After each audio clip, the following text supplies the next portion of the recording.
Yo. Hey, you caught me off guard with that one. Hey, good morning, I love it. everybody. Hope your Friday is going well. Hope the week of grinding went well. If not, we still have 5 more days to finish up the ladder. Today, we're gonna be doing a very anticipated episode. As you guys know, I usually like to do this bi-weekly, but because of all the issues that have been happening, I am honored to have a guest that can kind of help and direct our thoughts about it on. So without before I let them go introduce themselves, just want to say thank you so much for the consistent support and the shout outs. Thank you everyone for those who woke up early to join the stream. I promise this is one that you will not regret missing. All right.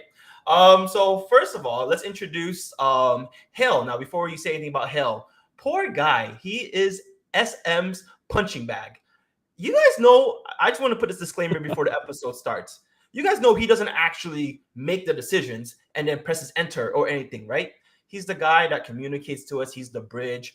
He's the community person that correlates thoughts and stuff like that. So take it a little easy on him. We'll try. Trust me, I'm already rough on him. So you guys take it easy, okay? Hell, welcome to the stream. Can you introduce yourself? Hey, Spam, thank you very much. It's a pleasure to be here with you, Stark, Ralo, and so hi everyone. You all probably know me. I am Hale. Well, you know me as Hale, and I'm the community game design analyst for Axie Infinity, specifically for Origins. And it's exactly as Spam says. Primarily, my job really is just being the intermediary between the players and the team, and trying to get these messages across so that we can get, work on making the game better. Nice to meet you, Hell. Nice to meet you. Now we have below him the one and only Stark, one of the best breeders in all of Lunatia. What's up, Stark? Yo, hi everyone. Yeah, for those of you who don't know me, I'm Stark. I breed Axies and I play mediocre Origins all day, every day. And I, Hey, I and I complain to Hale on Twitter all day. That's another almost full-time activity. So. you're being humble. You're forgetting the labels. One of the top Twitch streamers, one of the top 3 leaderboard for Summer Axes, consistent top 10 player, one of the best English Twitch streamers. Bro, the list goes on and on, man. Nice to meet you. Thank you for being here, Stark. Oh, and co-host to Ronin Radio, one of the best podcasts Yeah. out there. Now, last but not least, we have this guy again. I'm so sorry. He just keeps begging me to join. Ralo, mi amor, welcome to the stream. What's up, man? Hola, bienvenidos. How are you guys? How are you? My name is Ralo. You remember me from Spamcast V2 or Spamcast V1. Yeah, I'm just here to I don't know, like say stupid stuff and then laugh about it and then cry about it. And yeah, I hope you enjoy it. Man, you're the best. You're the best. Thank you for always coming out. So let's just dive right into our first topic, right? And this one's going to be one of the best topics out there, in my opinion, because we have someone below that's directly affected by it. You have someone like me who wants to be affected by it. I'm joking. And then you have the person that knows what's going on behind the scenes. So without further ado, guys, our first topic will be decay. In case anyone has missed it or hasn't been keeping up with Axie Infinity, what happened was there's this bug. We don't know what it is going on. Maybe Hell can explain more later. But people are losing 100 stars randomly despite playing their 5 decay games a day. Now, there's been some recent controversies of it just because people would also get those stars back, whether it's 50, whether it's 100. There's always going to be debate over what's the right amount of stars. Is this fair? Is this unfair? Before I give my opinion on it, how about we talk to Hell and let him explain a little more about what happened with the case and the bug. Yeah, sure, absolutely. Actually, is quite intentional that the cause of the bug was never actually put in public because we knew that players would find ways to potentially try to exploit it, and and which is what we're observing, which may or may not be intentional by these players. I think like if you speak personally with many of these players, likely they'll just say like they were just a kid and they were probably upset at the moment, but then like that they found themselves in whatever position they are right now. It's actually been 3 days since we've noticed anyone decay for the same reason when it happened twice over. I believe it was Tuesday and Wednesday. And that's because the patch was actually put in. And for this time, we are still observing to make sure that all is well prior to actually declaring it as solved. All right. So before I get Rollo and Stark's opinion, I'm going to jump right into the controversy and explain my thoughts on it. Then I'm going to ask Rollo about how he got affected by it and everything like that. Okay. So personally, for someone that's like, competing on ladder, me and I can speak for a lot of other people, we found it a little unfair, simply because what had happened was there were some players that would get the decay bug, right? They'd lose 100 stars. Then they spend all day getting it back. Once they get it back, those 100 stars that they got back are easier than the next 100 stars they would get. So what Sky Mavis did was just gave those players 100. Apparently it scaled. I'll get more into that later. And it kind of left the unfair advantage. You woke up one day and were like, what? I was top 10. Why am I kicked all the way down to 20? Or, hey, I was, top 100. Why am I kicked out now? And then you see people, you open up leaderboards and you're like, hey, what's this comp doing here? I don't recognize him, because, you be like watching leaderboard a lot. Personally, for me, like I said, I think it's unfair. I'll get more into specific examples later. But this has happened to someone in this podcast, and his name is Ralo. If you guys don't remember, in Rare Era, he was affected by this. It tilted the heck out of him. If you own any social media, you could see. This guy lost 100, didn't play the next few days, right? Like, now that he knows, like, maybe he would have climbed really hard, then got 100 stars on top of that. But Ralo, what do you think about the whole situation? And how would you scale and how would you judge it? Okay, just to give a little bit of context, basically what happened to me is that I tried not to play on purpose. I basically only played those 5 games. I even talked to Hale, like I talked to a lot of guys, like telling them like, yo, if I spammed it like a motherfucker, right, I'm gonna like get a boost after. And even Hale told me, yo, just play, don't worry. And because of previous backslash I had in the past, I was like, no, I won't play. I want to play cool and stuff. And when I got 50 instead of 100, I was like, fuck, I should have played right then. That's what Spam's telling like you guys. Right now, I understand that the situation is different because when I got the stars back, it was very late into the ending of the era, whilst right now it's not.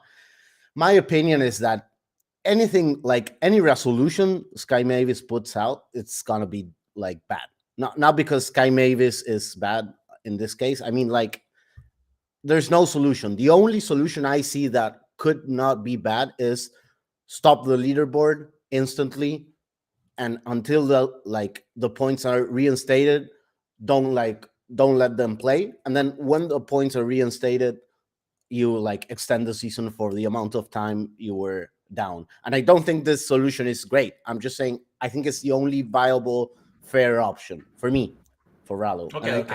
That's my opinion. Like I said, we're gonna get back to this. Stark, and how about you? So I was not affected by it, but the thing is, the reinstating of points was done, I think, in a way. The way I understand it is that because there's so many days left, let's say a week left means you have 35 decay games left. In theory, even if someone's boosted above where they should belong, 35 games is a lot when you're losing 15 and winning 3.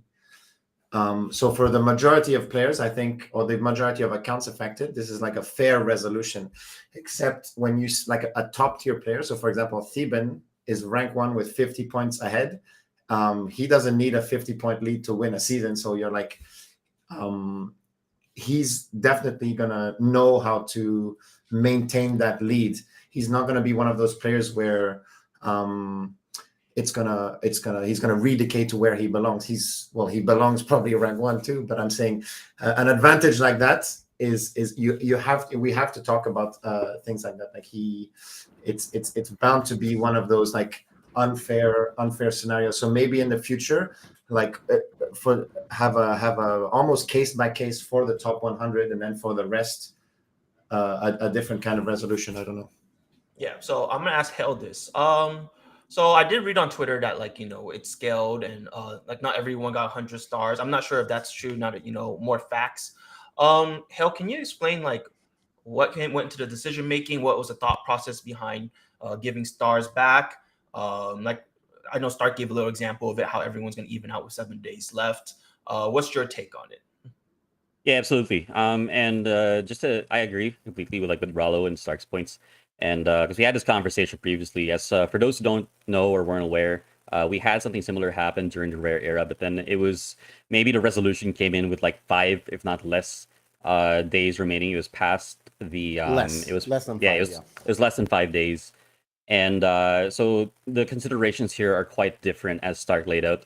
With an entire week left over, and based on what we observed happen during the rare era, it was decided that we would allow the leaderboard in a way to heal itself. Because as I mentioned again, like there's 30 to 35 games. And I actually took note at the very moment the stars were placed back, and the gap between player 1 and player 2 at the time was about 59, if I'm not mistaken, stars. And as of checking literally 5 minutes ago, it's down to 38, if I'm not wrong. So the healing's there. Funnily enough, we actually had no idea who's who when the restoration happened, so it's almost poetic that it was Theban or 1437 on top. So, but then I don't want to focus on like individuals here because I don't think that's fair. And if anything else, we don't do this in a sense like, okay, this guy's too good, we shouldn't give him 100 stars because he'll get this big gap. Because the resolution was really just, okay, well, if you lost this much, and because we've solved it, I believe within 2 days of the first decay, because everyone's stars were given back, I believe, on the Wednesday. The idea there was essentially because the damage ideally would be minimized and there's enough time for it to restore itself, we just kind of let it run. And this is based on what happened in the rare era, where I believe the highest person's MMR post fix was actually passed over by multiple people by the end. So that's kind of what we're expecting to see. It's not obviously anything can happen. If people play smart with whatever lead they've gotten, they can still end fairly higher. But then the belief is with an entire week to go, which is basically half the era, you'll end up where you belong. Yeah. So I have primarily two main issues with this, right? And here are the two. The first issue is going to be this, right? Like we said, we gave 1437 the lead. I don't think he needs it. He's finished rank 1 multiple times. I actually hit him up. I'm like, bro, this is equivalent to Michael Jordan getting a 20-point lead going into the fourth quarter, right?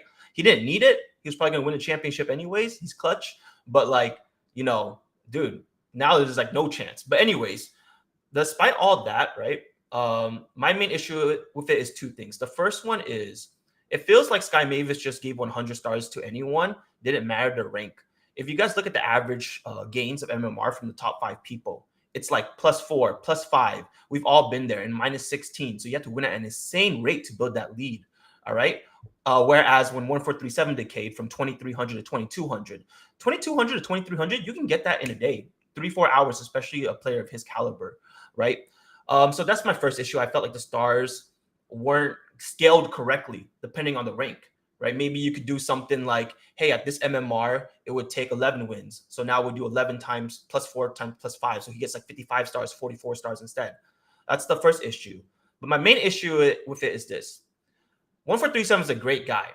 But imagine if a scumbag got that 100-star lead, right? There are people that know how to snipe certain matchups, right? Now, this is not something you can do often, like every single day, every single hour, but you can do it for 5 games a day. Be very articulate, be very, very picky and choosy. What if someone of that nature was able to do that with a 60-star lead? You can see 1437. He's just queuing up his 5 games right after reset every single day. And he's bad matchups, good matchups, doesn't matter. He plays with integrity, he plays correctly. But there are people out there, and I'm pretty sure, without saying too much, everyone in here knows like that can possibly happen. That's my main issue with it, and that's why there's a lot of other players that are upset about it. We're like, no, we know this guy's character, et cetera, et cetera. Yeah, well, I want to hear your guys' thoughts on it, and if you have the same issues as me, or if you have any other issues. We'll go with Ralo again first.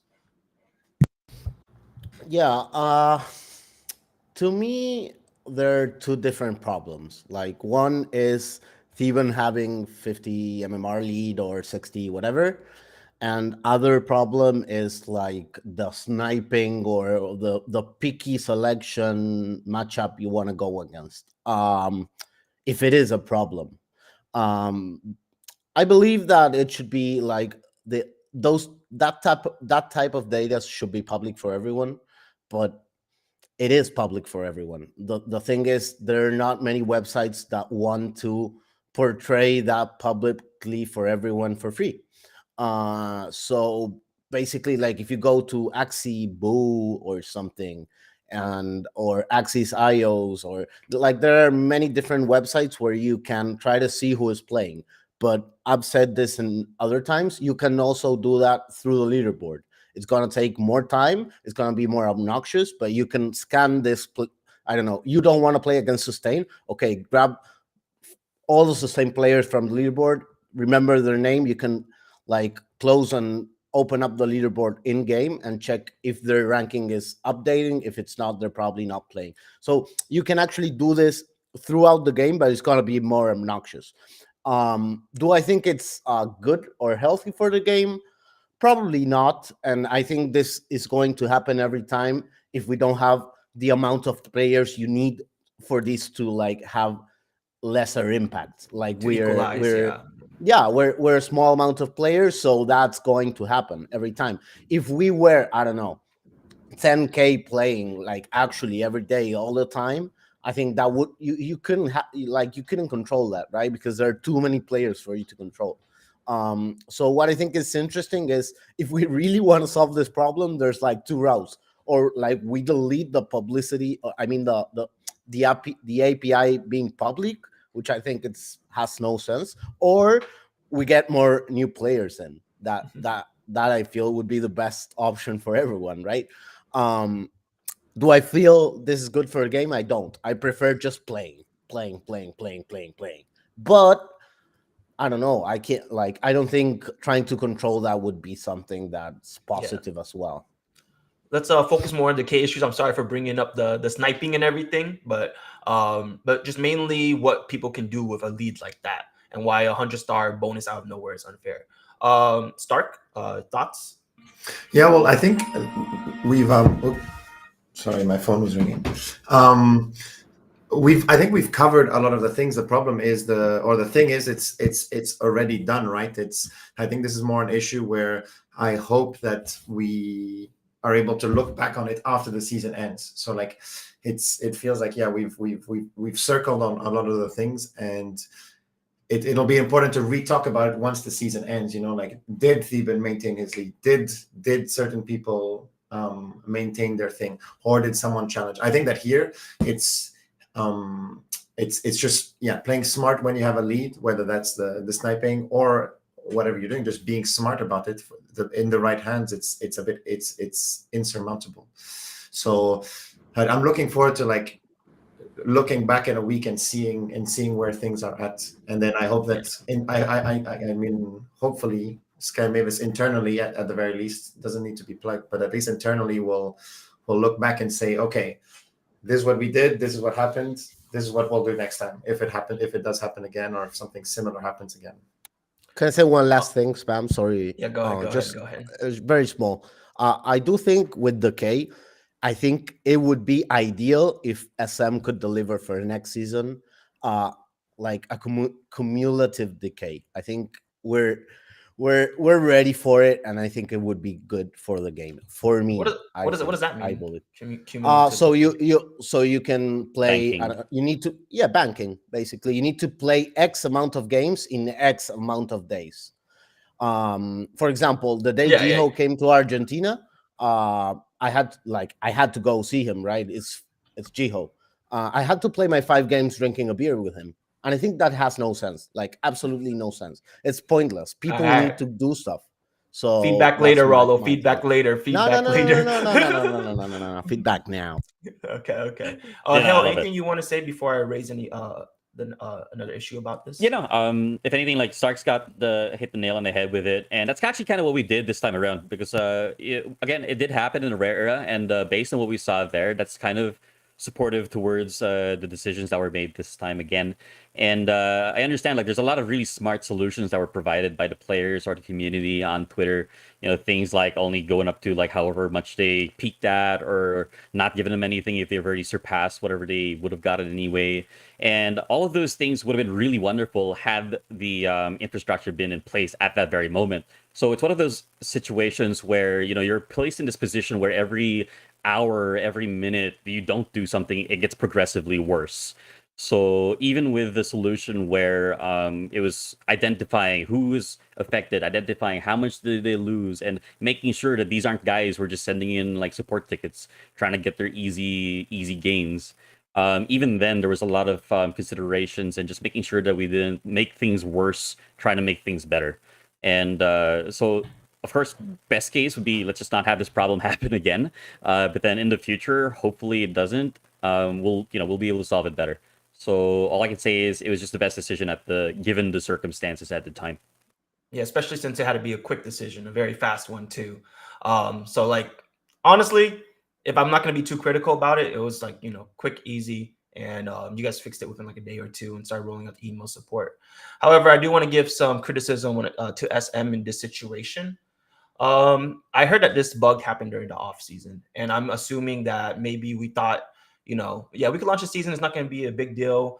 Not very many people can replicate it, and not many people would be affected. You saw during Rare Era, barely anyone got affected. I think Ralo and maybe like 10 others, if I'm not mistaken. During Epic Era, I didn't even hear about it once. So good job on Epic Era, right? But then here in Mystic Era, I don't know if Stark was kidding or not, but Stark was like 500 people. But was it 500, Stark?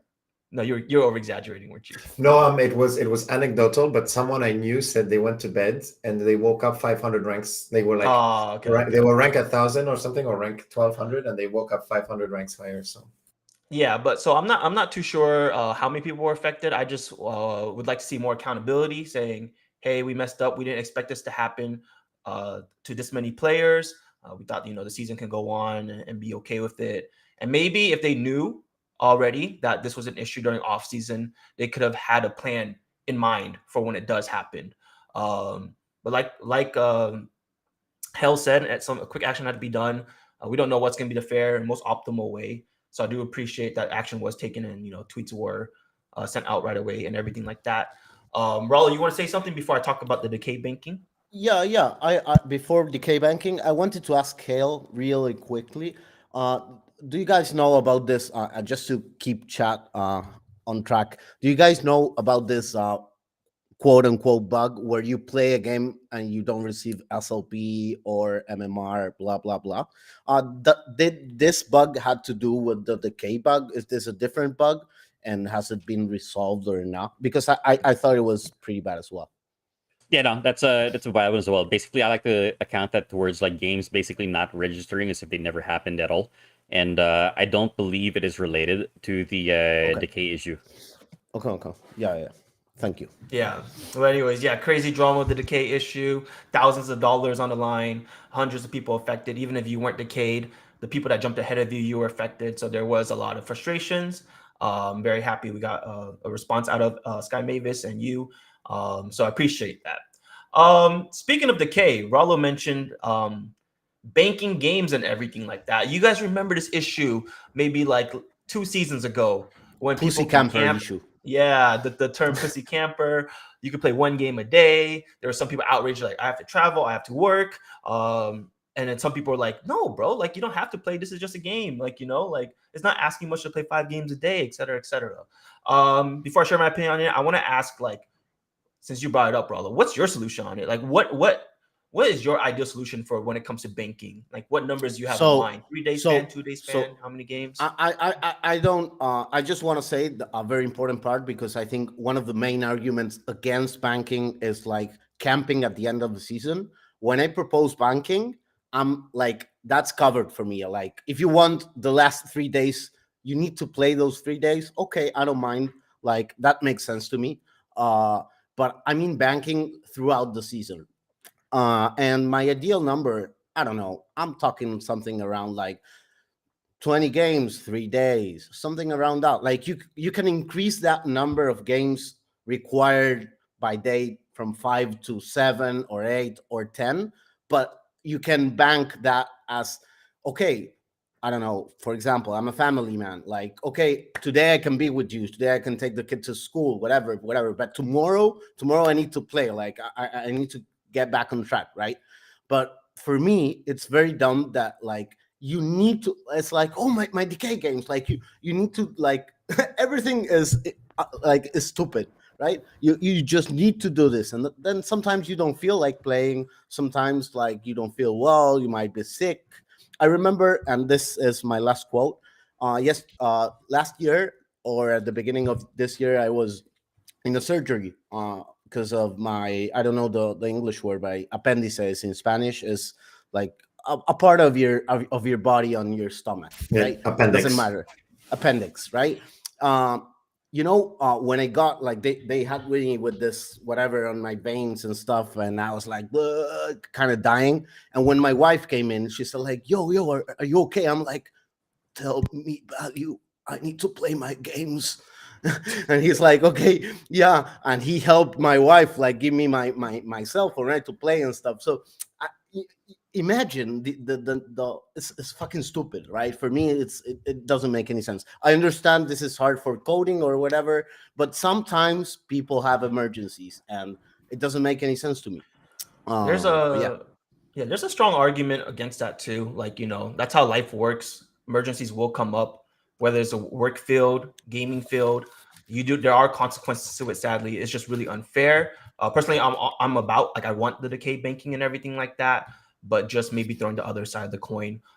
Stark, what side of the coin are you on when it comes to this? Well, I was gonna like bounce back from what Ralo said, but he immediately said my main like my reticence towards it would be there needs to be a case apart for the end of the season where there's 3 days, 5 days, I don't know, like because that's like crunch time basically. For the rest of the time, why not? Like maybe 2 days. I think 2 days, even if it's like 20 games.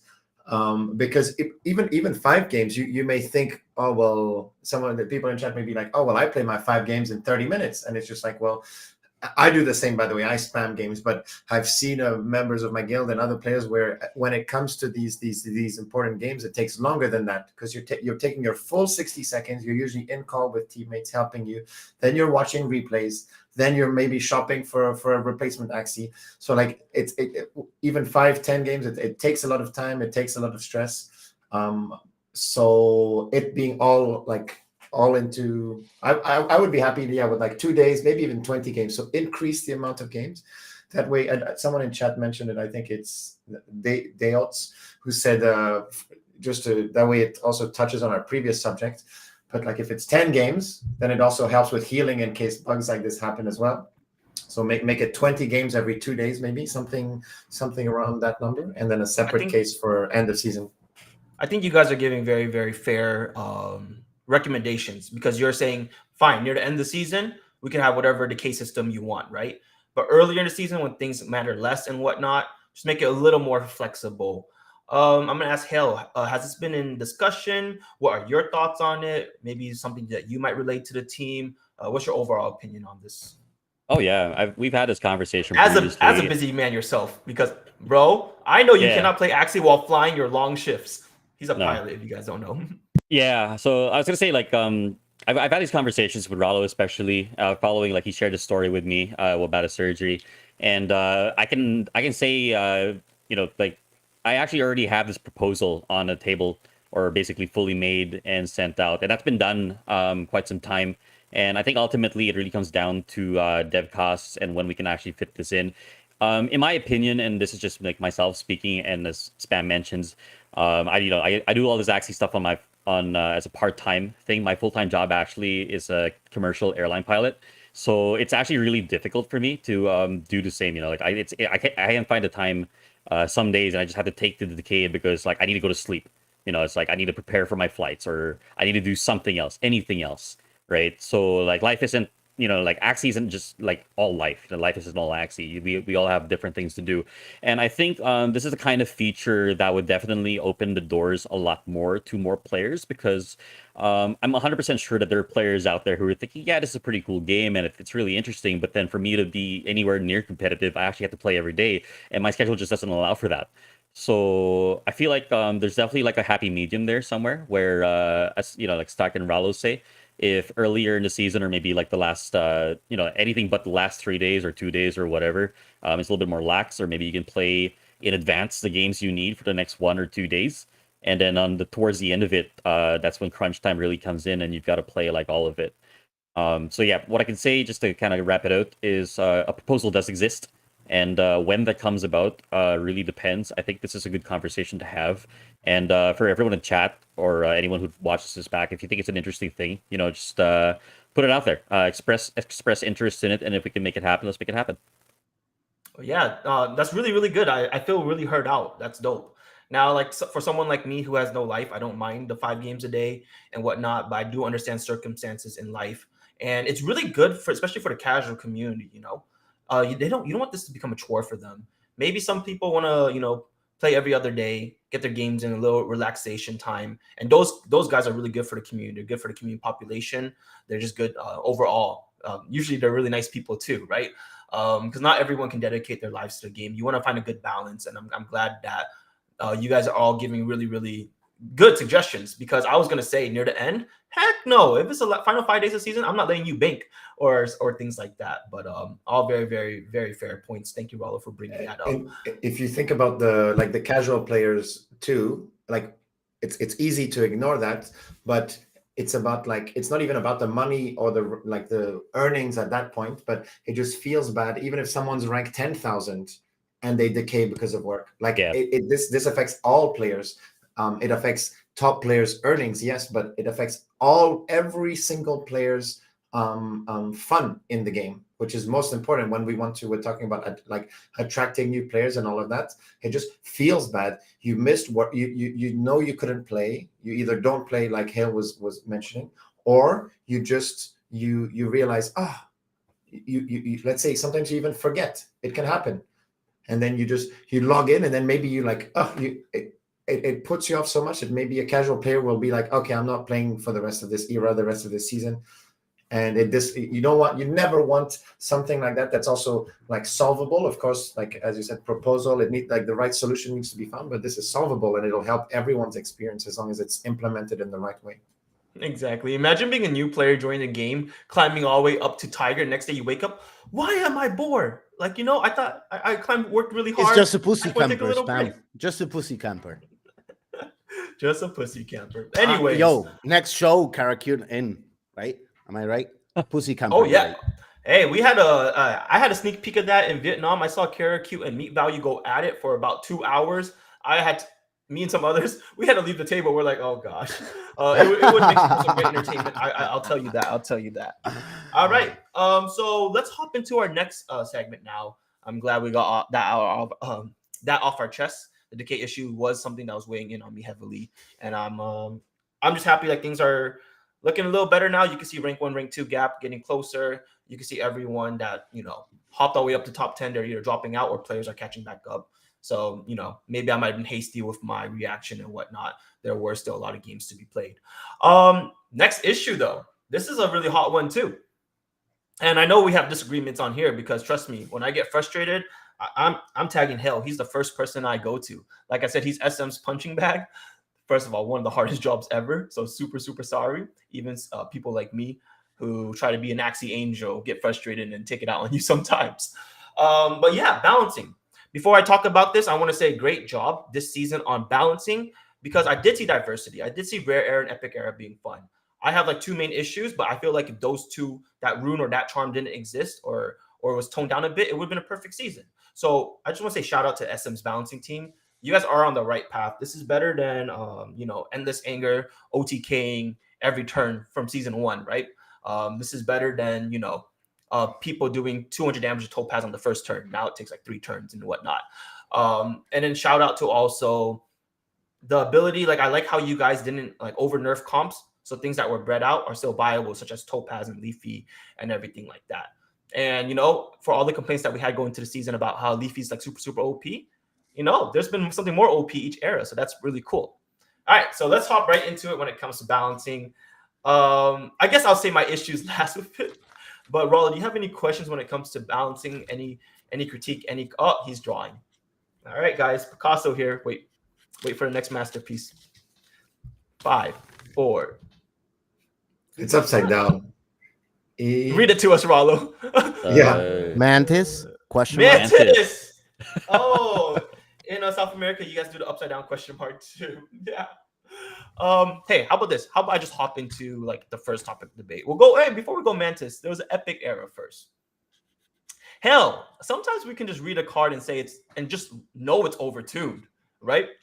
And remember, guys, hell doesn't balance the cards, okay? Hell, what happened with Rise and Rune? Explain that to us. Yeah, so like Rise and Ruin actually got knocked down a tiny bit, and a lot of people still kind of call it bad. I see Mino in chat and with the God Hand and everything, which is great. And I think a lot of just to explain kind of like the direction with the design, right? And I'm sure we'll get into this later on, which is the love of sustain that everyone has here. We were looking for ways to provide these comps that just seemingly didn't have their solutions or ways to end the game, and finding more opportunities to kind of encourage them to explore more entertaining, more much faster ways to end the game. And Rise and Ruin is one of those one of those runes actually, where you just kind of throw it in, and if you build around it, depends on the meta, depends on the bracket you're in, and it allows you to just kind of develop slowly, ideally slowly, a means to an end, right? And be that killing off the key Axie, like if they're playing like a hyper carry comp, or waiting the game out and surviving that long to be able to knock everyone out. So design-wise, that's kind of where we're at. The numbers were toned down with certain breakpoints in mind. So that's kind of where it is. I think, and this is just an opinion, right? And there was one other creator, it's Maurice, and he put up numbers as well. And I know how much all you guys love the numbers, so I'm not gonna get too deep in it. But I believe, and this is just my opinion, I believe it feels worse to fight against than it actually is. Like, as far as like performance wise, like the feeling of having your Axie like just kind of get pointed at and be like, yeah, you're dead, and then not having like any way to go about it. I think that's kind of maybe the pain point most players feel, because they'll just be like, this is unfair. And at least that's the feedback I get the most out of, because if you think about it, it doesn't end the game faster than other options, right? It's not the fastest win condition. So like similar to maybe, I don't know, like Swirl from season 2, where it's like, this is bullshit. This is terrible. I don't like this feeling I'm getting fighting against this comp. So yeah. So I actually like Rise and Rune. I like the design behind it. I like how it negates comps from having like a solo carry, right? The two main issues I would like probably tone down when it comes to it. Like at first, yeah, I like the rune. I like the concept of it, and I like ending games earlier, and I like sustains that don't have to win at Blood Moon. Like maybe you can sustain in a one shot their carry. If your comp invests too much in a solo Axie, that might be a downfall. So I get all of that. And I'm pretty sure SM's aware that it was really strong. There's a few things they could do to tone it down. They could either make when it actually dies, you don't have those cards anymore, or that 0 cost that stays in your deck permanently. AoE cleanse, AoE heal, put someone to sleep every deck rotation. It's kind of crazy. Stark, as someone that you don't play sustain, someone that probably played against it a lot this season. What are your thoughts on it? I played it. I played it a bit in Epic era.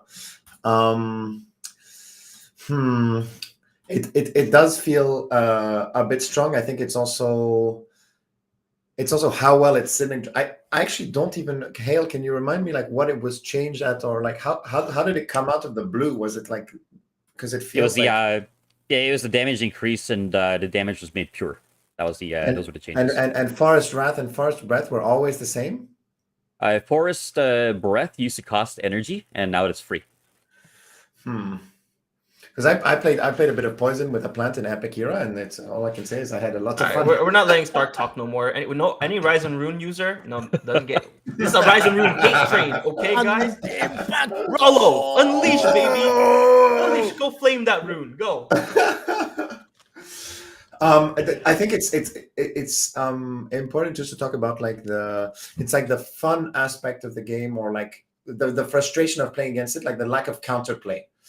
And I don't know exactly where that can be targeted, because obviously you have these perma-taunt comps that are protecting a hyper carry, and I objectively like the fact that you can still target that Axie, but it's you don't want people, even if your numbers say that a comp has a fair win rate, you don't want elements in the game that frustrate players, that where you just give up. It annoys you. It's like you need some sort of counterplay. I don't know what it is. It could also be toning it down. It could be putting back a cost of Forest Breath. I don't know, but at least Because right now the only counterplay is like to discard the cards that give them the debuffs if you because Yeah. they're able to debuff themselves and heal themselves and get it. So that's the only counterplay. And Mantis didn't even exist during Epic era.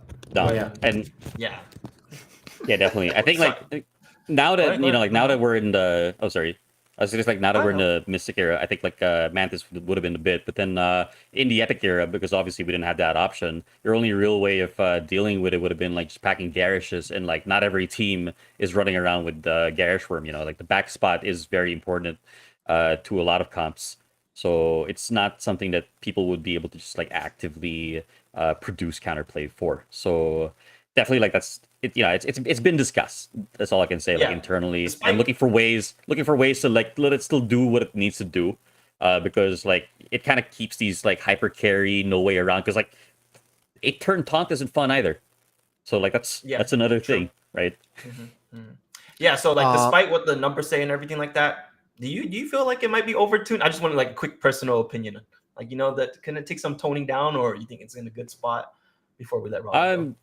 I think if there were ways around it, I would say like the first one being Forest Breath probably needs something like initial, just so you don't get that sneaky sleep after you've done all the damage you've done in a single turn. And then maybe ways like if we want to make it more towards a mid-game, late-game rune, rather than sending the Forest Rat straight to your hand, that can just like go into your discard pile, and then you got to pick it up like later on. That way you're not just like cleansing one thing right now, get that extra wrath, and then suddenly you're like right at that break point where you can kill something that very turn. So it's like if you want that boost, you're gonna have to cycle through your deck, pick it back up, and the cost of it is you're thickening your deck, right? So there's like there's a exchange happening there where your team, which otherwise wouldn't have any means of dealing any damage, assuming you're playing something like Sustain. And I was like, okay, sure, you can play Rise and Ruin, and you'll get all these God Hands to slap the living life out of all these Axies, but you gotta wait. It's got to go through your discard pile, your draw pile, draw through it, whatever. And then when you pick them all up, that's when you can deliver these killing blows. So these are just ideas. I'm not saying it's what's going to happen in the next season, but then like obviously, there's more than one way to skin a cat, is what I want to say. Because like just going like, oh guys, it's too strong. We'll just like -5 to the base value, and then like like a little meme where you slap in the aquarium with like -5. That'll do. So what about, for example, like if the like the Rise and Ruin carrier dies, then the cards go away. That could be an option too. Or was there a specific The design? mirror is gonna be pretty stupid then, right? Yeah. The main consideration with like tools generally, and I think like the major exception here is Feather Dagger, because it's by design meant to belong to an Axie, is that the tools by design are not supposed to be like tied to any of these Axies. So like design wise, like just game design wise, that's kind of where it's at. And one technicality there is when the tool belongs to an Axie, weird stuff happens with like the runes, the charms, the buffs, and all that. So that's another like it just like more things can break every time we do that. Like imagine if like the watering cans or like the pure waters from watering can belong to the Axie, then all of a sudden everything that triggered from heals, like from runes and charms, etc., also triggered whenever you just use those pure waters. So like these are the considerations that kind of go into like the design of like specifically tool cards. Yeah, I wanna was gonna say. three things. And it's my turn, right? Okay, sir, go ahead. I was going to make a quick joke. No. Rise and Ruin. Okay. Three things. First thing, the mirror is rock, paper, scissors, and that feels pretty stupid. Unless you have like 3 garages, and in your last live turn, you throw the 3 garages and pray. That's, for me, it's pretty stupid. Every mirror which is decided on RPS feels pretty stupid for me, because it feels Hello, bro. That's gonna be a stressful, right? topic later when it comes to the Okay, RPS yeah. games decided But that but turns on into Rise something and big. Ruin, I think it's happened a lot on Epic Era. Second, I believe that Rise and Ruin, even though it's a cool rune, it affects the meta in a way which basically any team with one hyper carry is almost left out. Like, for example, I remember I hope you guys remember the Sturdicom that Chuck Fresco played. You can't play that because you're gonna get Rise and Ruin and then you lost the game. So I kind of dislike the fact that hyper carry comps are left out with Rise and Ruin. I know that they can be obnoxious as well, but I feel like, I don't know, it feels like a lot of archetypes are being brought down due to this type of rune, and I would have preferred if that happened on Mystic instead of Epic. not because I feel that Rise and Ruin is mystic power level. Moreover, I feel like it cut a lot of comps in Epic, and I don't like But that. Which is but when the similar problem that I have with this, right? Uh, Hey, that's the next. amount of Not yet. archetypes that. Not yet. Okay. Not yet. Not yet, sir. All right. Hey, but speaking of Rise and Ruin, you did mention that how it takes out the solo carry comps, right? I do think maybe in like SM's head there would be a triangle of where those solo carry comps beat tri carry comps with the 8-turn taunts, and then the tri carry comps beat Rise and Ruin. But as you guys know, the triangle thing. But as you guys know, Rise and Ruin was like kind of overtuned and everything like that. But I'm pretty sure that's the kind of the purpose of it, right, Hell? Yeah, to some degree. Yeah, definitely. Like it's with that in mind, like it's like this rune would be good against like these solo carry teams, and like obviously we don't have stealth anymore, and that was a fun way to kind of get around these taunts and everything else. But if I had to compare to anything, it'd be like kind of like casting magic at your opponent. So like you're just kind of jumping over these taunts because like you play against any solo carry team, it's like lamb into ant, and it's like, well, my guy's got like 8 turns of taunt, so I'll just see you in like 3 rounds. Kind of deal. And in 3 rounds, that solo carry does 1,000,000 damage and things like that. Pretty much.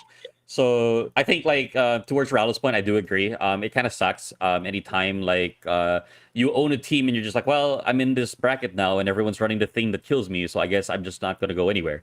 So I think the idea there would be just kind of introducing ways where there's either A, a trade-off, or B, solid counterplay.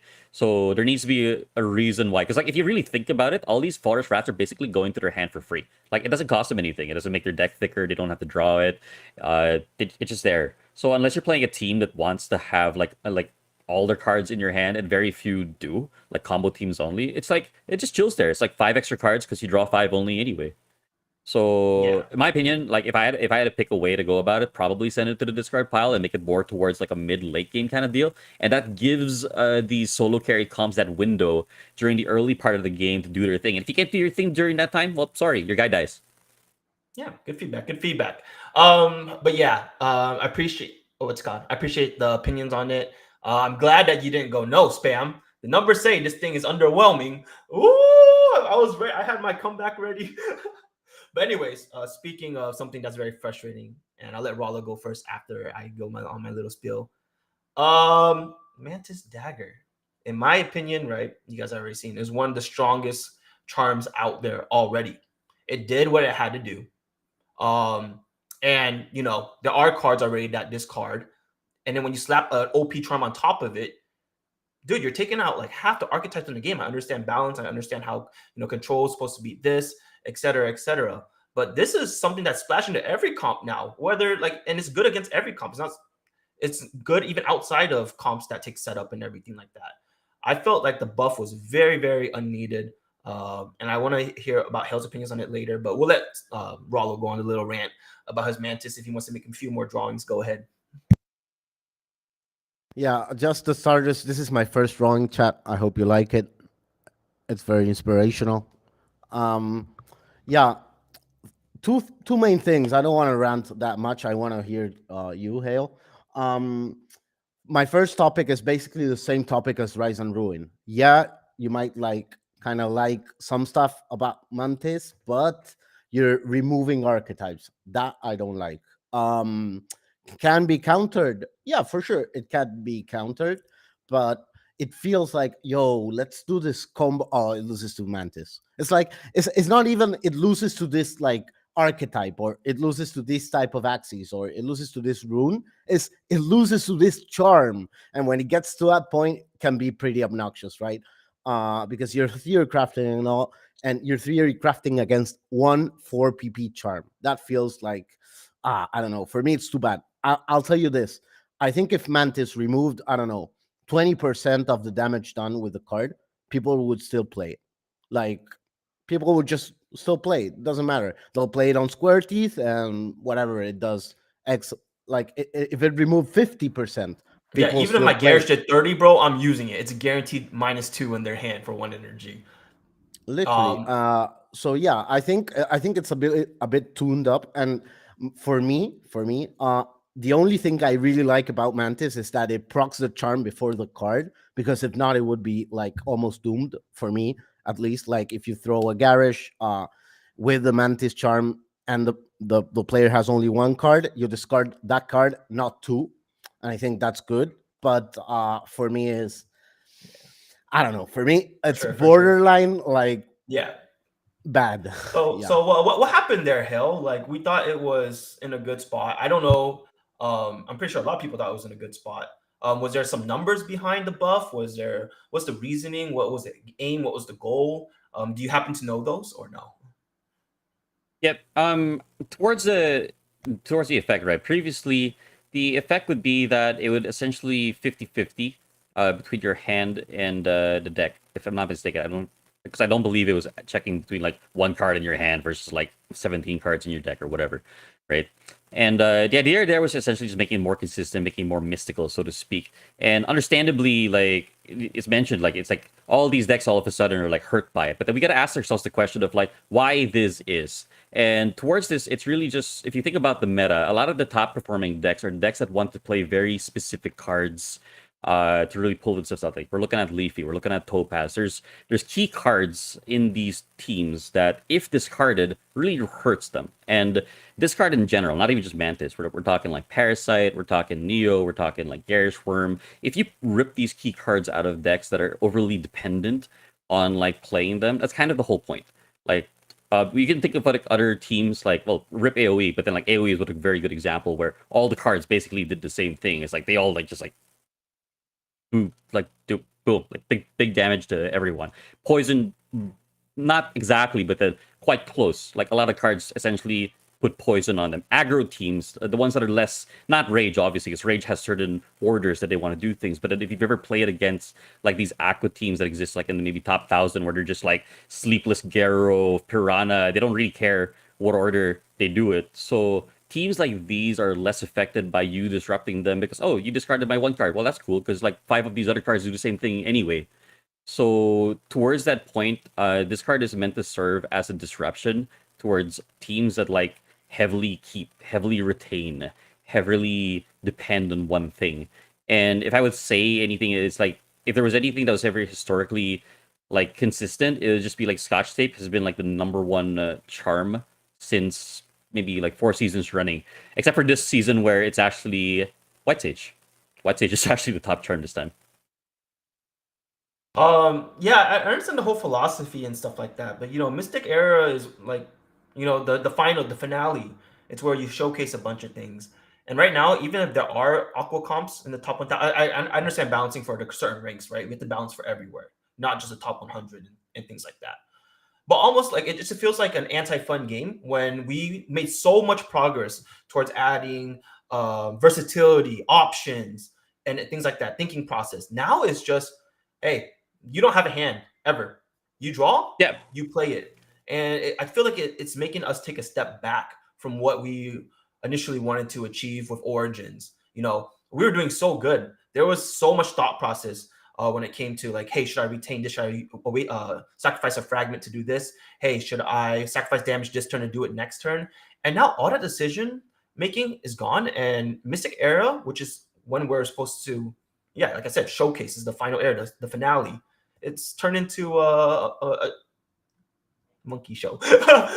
Anyways, yeah, Stark, do you have any thoughts on this? Well, I think I can kind of see both sides. Like clearly, the charm is now overtuned, but I can also see what was attempted to be solved, and because it felt, even though it was used and it was strong, I can see the targeted approach of like trying to say, I don't like that every single time it's a coin flip, it removes like calculability out of a game. Like it's not purposeful. You just throw it out there and pray that it does what it does now, basically, that it discards the card in the hand and not in the deck.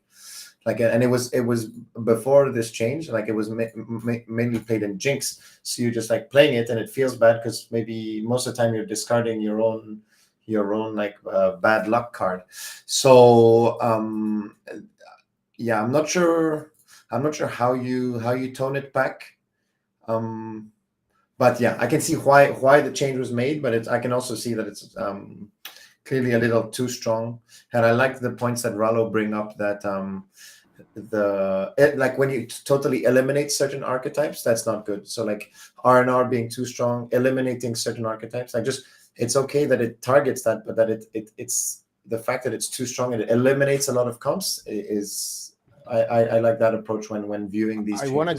I want to give some a little point to Hale that I think one of the things that makes it stronger than it was originally planned to be is Square Teeth, which is basically a stupid card for me at least. I think like there's no punishment on playing Square Teeth.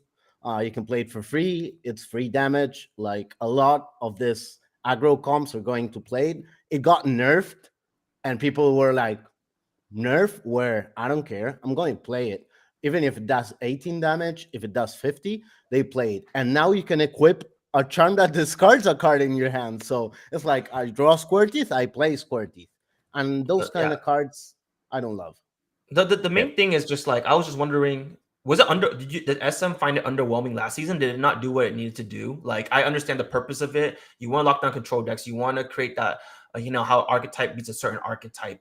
All those are very, very fair points and everything like that. But was it not doing its job? Like, statistically, what happened there? Like, what happened behind the buff? Yeah, I think it's really just more towards what Stark was pointing out. Where, like, let's be honest, if you're playing Mantis, you wanted the card from the hand pulled out. Like, no one was like, "Oh, cool, I discarded his thing from his deck." Yeah. No one did that because like you had no idea what the hell that was. Because realistically, if they're holding on to something, it's probably important. So, like, we're talking about a Mystic Charm, right? And so it's got to do something of that level. So if I just want to discard something from your deck, I'd be like playing like Parasites or Neos or whatever, right? So more towards like just power levels of what it should be doing. Is it too strong? Sure, why not? And I think, again, as I said a while ago, it really comes down to the fact that the meta currently is very heavy on teams that want to do one specific thing. And I mean, if Topaz is losing their Topazes because Mantis is ripping it out because they can't play all of them in a single turn, or like Leafy's dropping them as well because they're not ready to play them because they're looking for their bamboos first, then, that's what it is. You're playing a setup deck, and if you fight against someone with any amount of control elements to it, that's just what happens. So, can it be fixed out so that maybe, I don't know, like discard one card per energy spent, and then maybe Sandal's the only thing that's like Omega OP, discarding two cards, and Square Teeth takes a walk? Cool, why not? So I'm sure there could probably be looked into. If anything else, if there was one thing I 100% agree with, Mantis on Square Teeth probably a little too much. Putting it on Garish because it costs like 4 and everything else, and you were going to discard a card anyway, it's a little bit more in tune with what you wanted to happen. But then like the fact that it's free, it's like, oh cool, I drew Square Teeth. Well, here's one card for you, and probably not the greatest. So Yeah, in my and opinion, last little point for me, yeah, go for it, dude. because I want to hear your opinion on this. Don't you feel like sometimes, because when the keep system came in, I was hyped because it was something you throughout the game you were thinking about energy fragments versus keep cards. How many should I keep? Should I leave this card like go away? Right now, for me, even when you play like Topaz and you go first, I remember like not me in a tourney because I forgot, but like you retain the bumpy on one card more, right? Because you don't want your bumpy to get discarded. So they were like this certain types of things that made the game interesting on the keeping side. Right now with Mantis, it feels like keeping is like I literally like every 2 games I say like, why should I keep? I'm gonna get discarded anyways, right? Like he didn't play Garage in the first 2 turns. My hand is gonna get discarded. I'll leave my cards, and they Even when always I'm not a get setup discarded. comp, yeah. Yeah, and I'm Anyways, playing Topaz. I have 1 retained, so yeah, it feels. Ugh. it was good to hear Hell's feedback on R&R and the Mystic Charm. And I don't know if you guys heard it, but I heard a slight, okay, maybe it's a little strong. Because I saw Ralo right there with his treasure selling all his Rise and Rune Axies for, because I know he knows what's Selling happening. right now. You guys saw him? Yep. You saw him click it? He's like, hell admitted it's strong. We're doing it. Anyways, Capping. last topic about balancing, and when it comes to buffing and things like that and nerfing, I'm just sometimes here and I'm wondering, hey, I used Mantis a lot last season. It got buffed. But how about this like charm? I don't even know what it's called, the bird shuriken thing. Like, why don't I don't know what the issue maybe you can give me some more insight, but what goes on behind buffing and what's decided to buff? And why don't we try buffing more, especially when you can read a card and instantly say it's underwhelming? Is it for like economic purposes? Do we want not too many things to be good at a time so we can, have bigger market sales later? Is this like a thing for bigger patches to make it more hype in the future, changing the meta? Because it's not only in Axie, but in every game, like online game I've played, right? Like League of Legends, Valorant, you could read a gun and say that's underwhelming. You could read a champion, say it's underwhelming. Hell, do you know why this happens in this universe, in this world? Yeah, towards like I'll address the first bit, which is like what gets decided on for buffing or nerfing or just general attention. And I think the key word here is impact. Because we could buff a card that just doesn't exist at all in the meta, and it's just absolutely terrible. Let's think of one. Maybe like post fight. It's a card that just like exists, but then like no one ever uses it because it's just like, why use this when there's so many other nice tails out there? But even if we buffed it out of nowhere, it's like players would still need to go through this entire process of like breeding it out, adding it to comps, figuring a comp out, etc., etc., etc. And so yeah, it's a cool thing to do, but then like, does it really push the needle? Like, are we solving anything by doing this, or is it just like a nice thing to pull off? So the first thing there is probably impact, like in my opinion, where we look at the current meta, like I think a really good example would be like the previous ones where it's like, well, Topaz is absolutely destroying everything. And because it ends games in like turn 2 or turn 3, everything that takes a little bit longer is completely inviable. So it's like, well, that's gotta get any amount of attention first because it's impactful. It makes a big play. And on the topic of like the market, I can say for certain, just to kind of kill off all the tinfoil hats. It's just we're not doing this intentionally to be like, oh, dude, like this, let's nerf this thing because it's seen its day, and let's buff this thing so that people breed around it. It's really more, but then there is respect put out, and it's really more towards making sure that all these comps that do exist don't end up getting shafted to the point where players who pick them up for whatever reason just won't be able to play them anymore. It's like, it's debatable, obviously, depending on what type of player you are. If you're a top 100 player, you could always argue that anything that doesn't get that far up is basically unplayable. But then for like everyone else who's maybe competing at the more casual level, we don't want to, like, I don't know, let's what's a good example? Let's say like Inkling suddenly stopped being a Jinx card, right? Then like all of a sudden every single Jinx Axie in existence basically like falls off a cliff, right? So that's a terrible thing to do.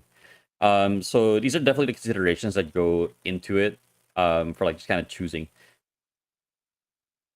Yeah. Bring back eggshell.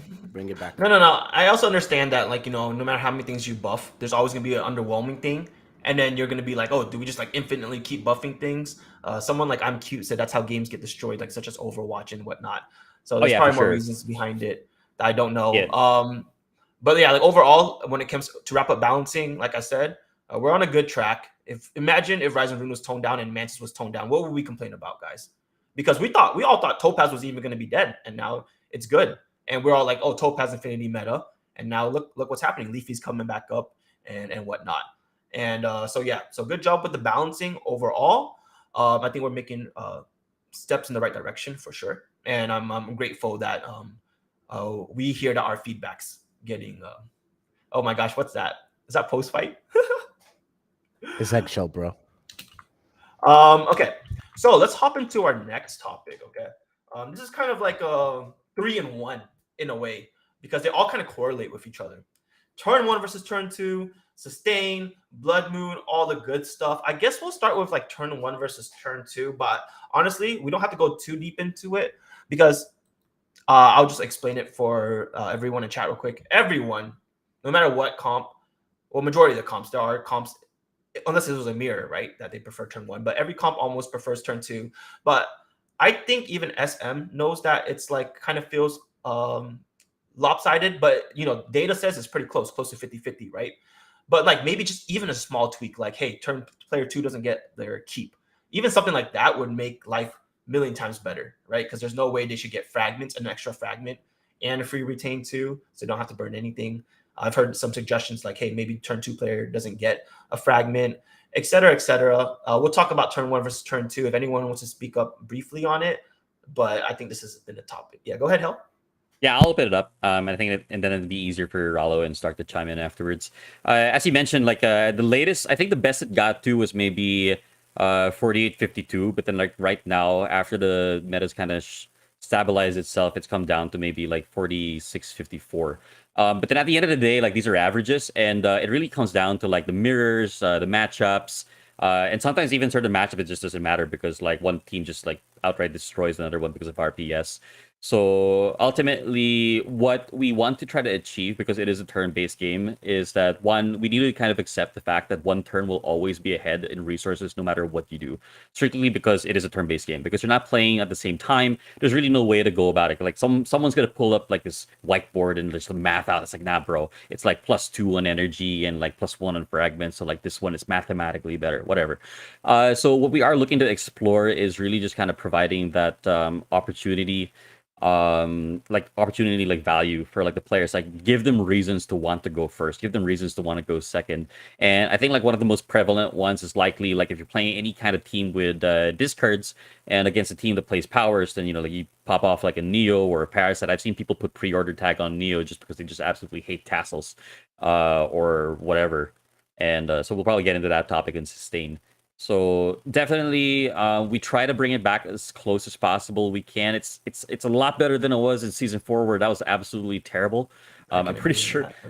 Yeah, like that was absolutely terrible in season 4. So we, to the point that we ended up having to do like mid-season changes, just kind of try to rectify it. But then, we're trying not to be too heavy on things, especially when it comes to the foundational parts of Axie, such as like the energy system, the card draw system, the keep system, etc.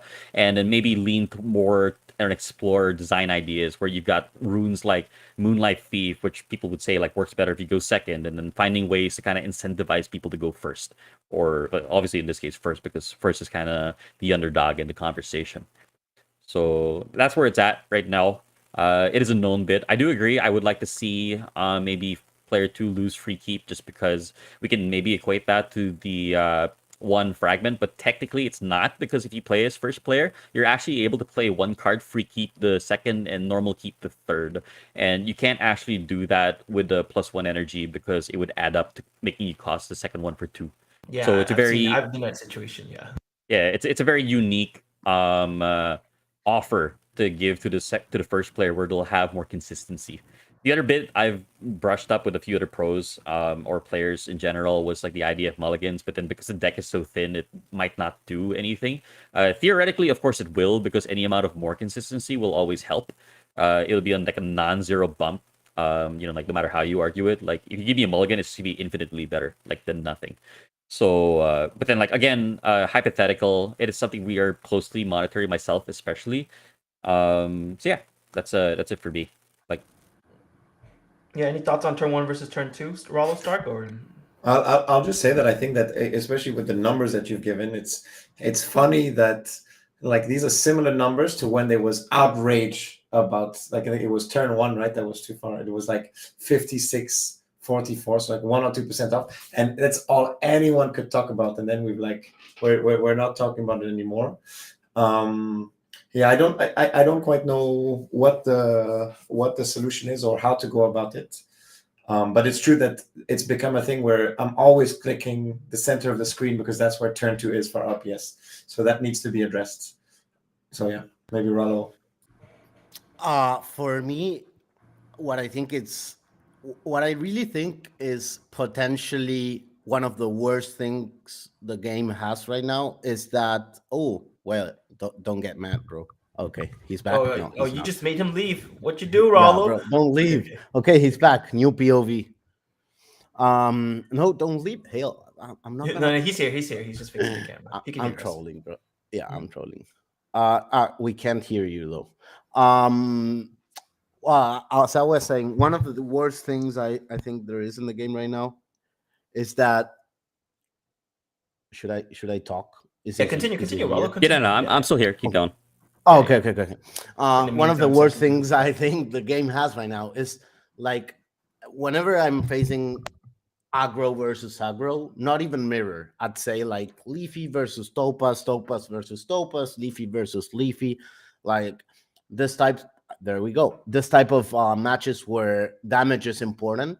Of course, in the other matches it's important as well, but in these type of matches, if I win the RPS, I'm like, let's fucking go, let's go, right? And that should not happen because I feel like 50% of my game is won already. Right now, all I need to do is not draw like shit, like Literally, if I don't draw like shit, I won. So that feels very bad. And I want to know if the numbers you're running, like, do you actually run sometimes numbers like only top 100, only this Oh types yeah. of comps? Oh, Oh yeah. because I feel like if you run Topaz, there's no way that is 50, 55, 50 on top 100 or 55, 45. Maybe that sometimes happens when you like select a bad Topaz versus a good Topaz, but I'm sure like two decent Topaz, one against each other, I'm sure it's over 60. Like for me, it's 100% over 60. I don't think I have a lose. Like maybe I lost once or twice going second with a decent Topaz team. I can check those numbers. Maybe I'm Yeah. ranting, Yeah. but I'm pretty sure it should be over 60. All right. Yeah. 58. So yeah, the numbers.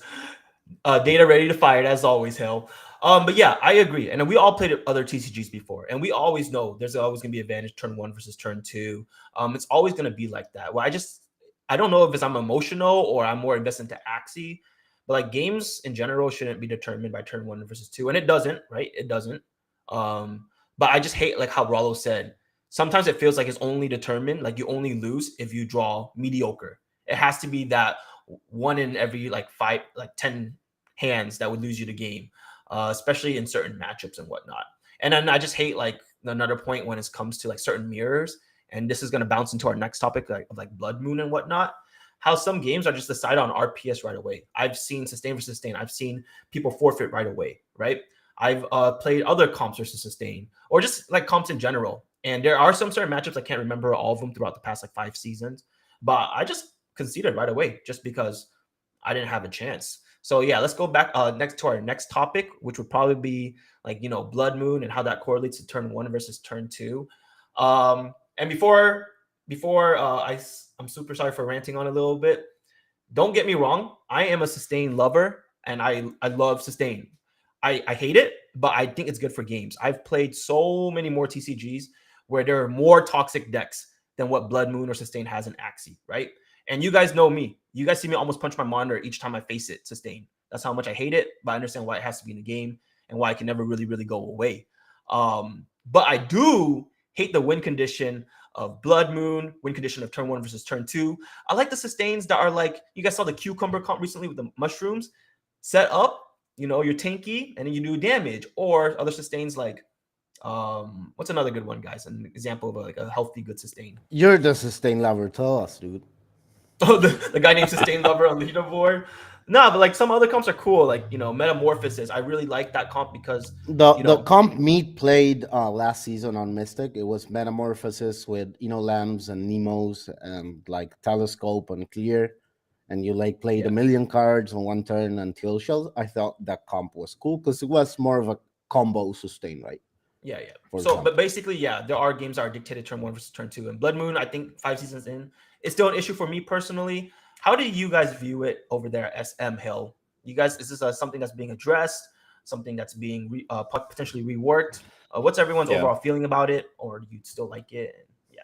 I can 100% confirm that a few of the guys aren't super hot on it at all. They share the same sentiments as everyone else, where that feeling of like going hard in a game and doing your best, and like you lose, and you're looking across the field, and it's like this one plant's grinning at you with like 1 HP over his head. It's like, yeah, bro, I won because more HP diff, right? And this is something like since season 2 actually that I've actually been proposing, or looking for ways to find, like, not make that the win con, because even in the season 1 where players were utilizing Blood Moon when it used to do damage, like when it used to straight up do damage and you just like out heal it, players would have that sentiment where there was just like third party involved in the fight, and they were just like messing with you, and like one guy was kind of leaning on him, and making it so that all I needed to do was not die, and it's your problem to try to kill me before this guy back here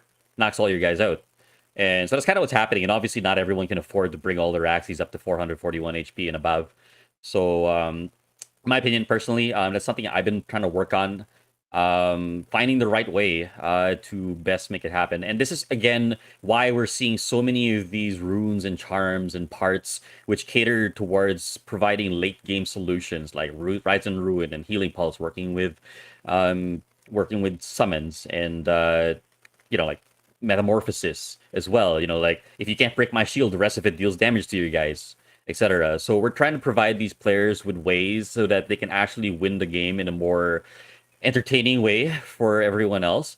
But the reality just is the fact that, like, as long as an easier way to do it exists, players are gonna just do that. Like, oh, that's all cool. Like, I could do the God Hand and I could pop off like a million shields in your face and whatever else and overheal all my guys. But it's like that, or I can just not die and then you lose anyway. And this is more reliable because there's no way you can counterplay me because your dudes just don't live this long.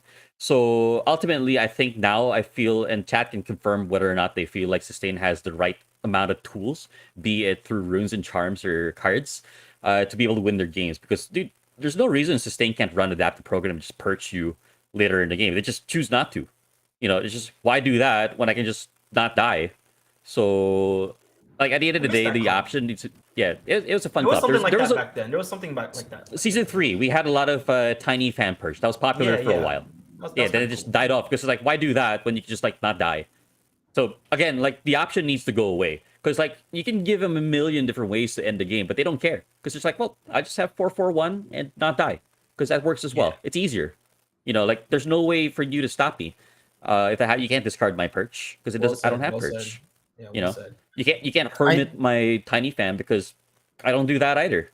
So like ultimately, I think the game is in a state where late game comps can exist, setup comps can exist, and they don't need to do that anymore. Because if we took away that in maybe season 1, does anyone imagine a world where Sustain would exist there? Wouldn't just be aggro, and it was just aggro. Let's be honest.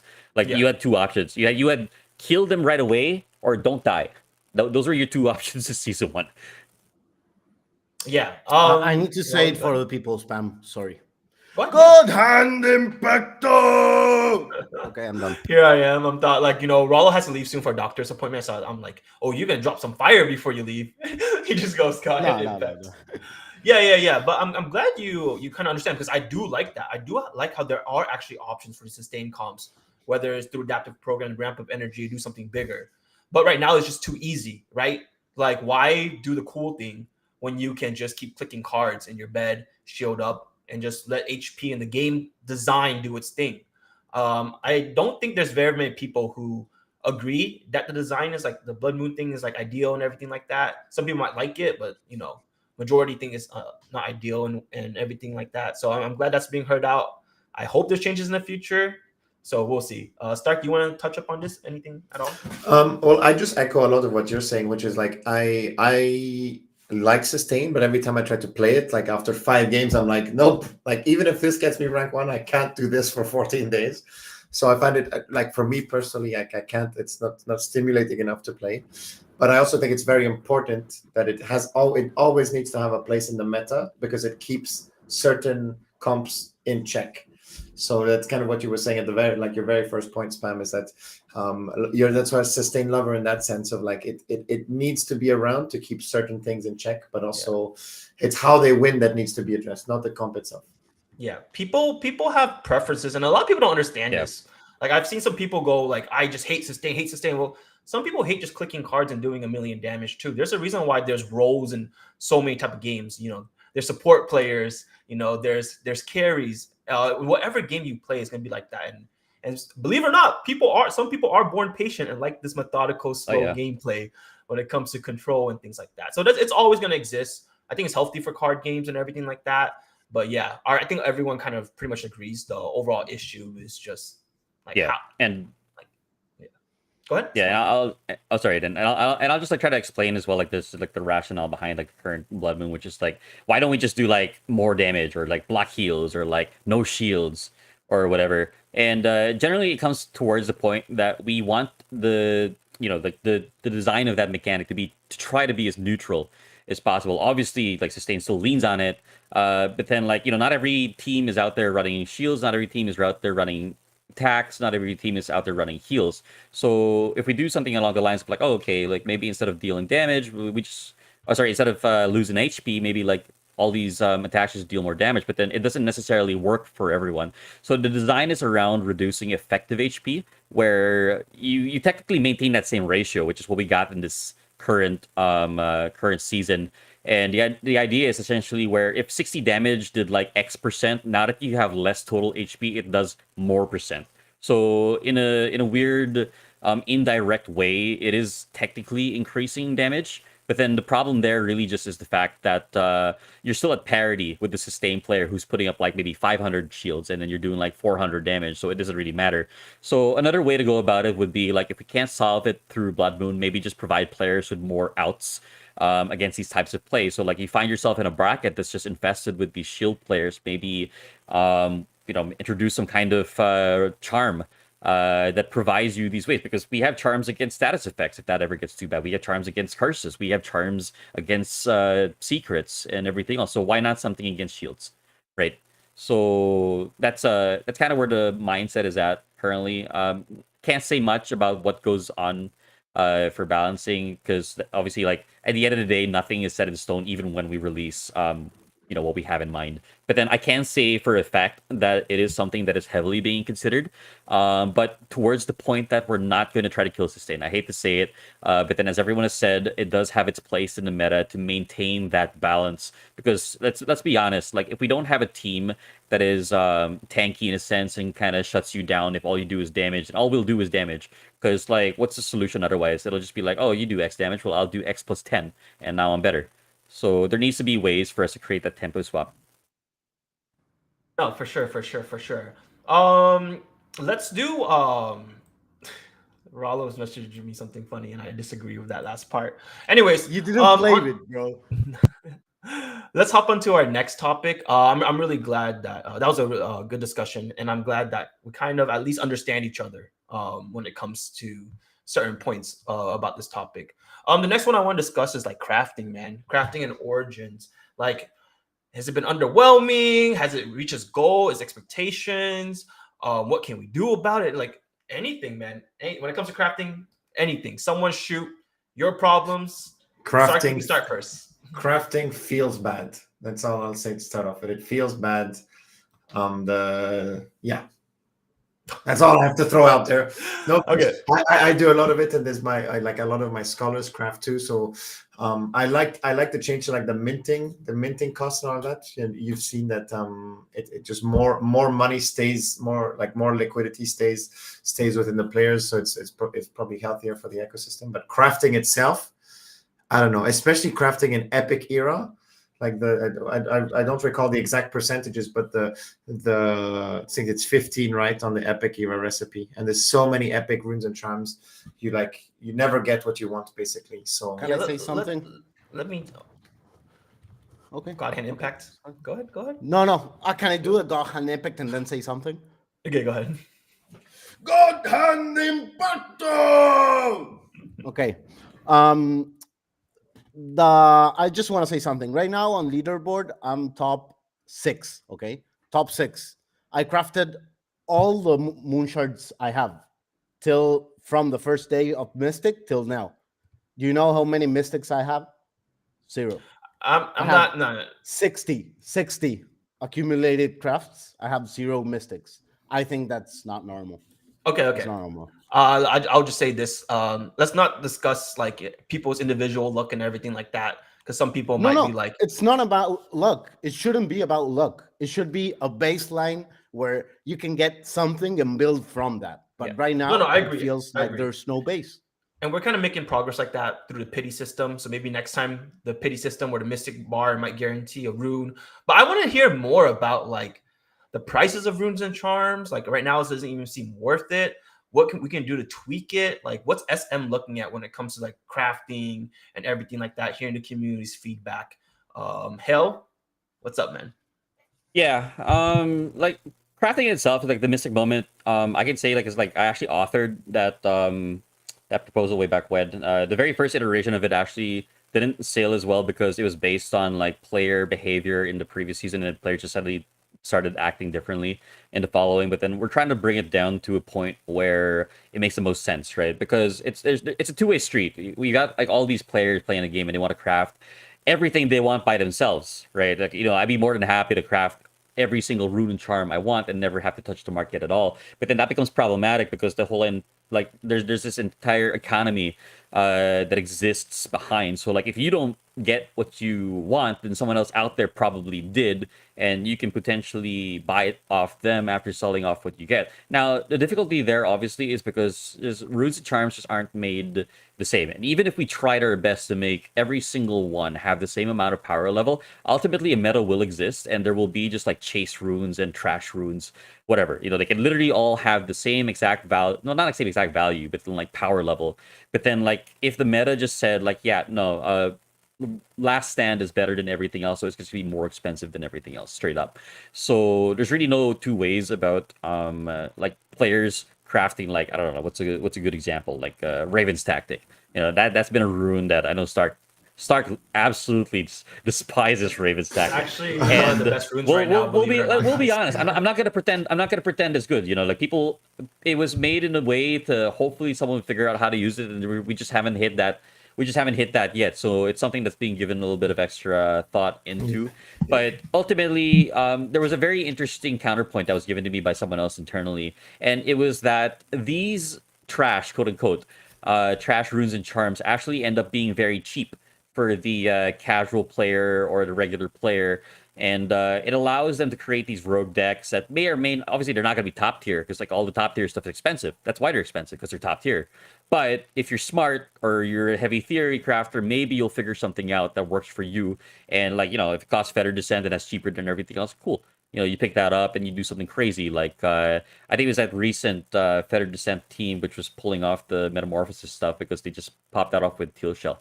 So that's kind of like the opposite side of it, where it'd be wonderful if every single thing was felt good to craft. But then let's be realistic. Like majority of players only play one team, so they have this like little shopping list of what they want. But the reality is like maybe 95% of everything else you could possibly craft isn't what you want. So it's like there's just no way for you to just like specifically craft that. Like and ideas around being able to directly craft something you want, maybe towards the arcane dust system that the Hearthstone has been taken into consideration, but then it kind of just it steps over the whole existence of like this free market and exchange between players. So while yes, I agree, like as a solo player, perhaps you would be super happy to just only get what you want and never have to deal with people at all, or never mint anything, never touch Axie. But then like on the economy side and like just like keeping the game because not everyone's competitive to the point where they're just playing to play. Like a lot of players will come into the game and like max out their moon charts, craft everything on the first day, and try to sell everything on the third day because that's just their game. That's how they play it. And like this being like actually being like a Web3 game, it's one of those aspects that does exist, right? So I think it's difficult to balance in a way, but I do agree. Like I've seen a lot of the posts, particularly with Epic, where it's like you go super hard on it, but then you're getting all these like epic charms, but you're like, where are my epic runes, etc. Or you'll maybe calf like 20 times, but then like the math doesn't check out because it's 15%. It's like, wait a minute, I should have gotten one by the 13th one. What's happening there?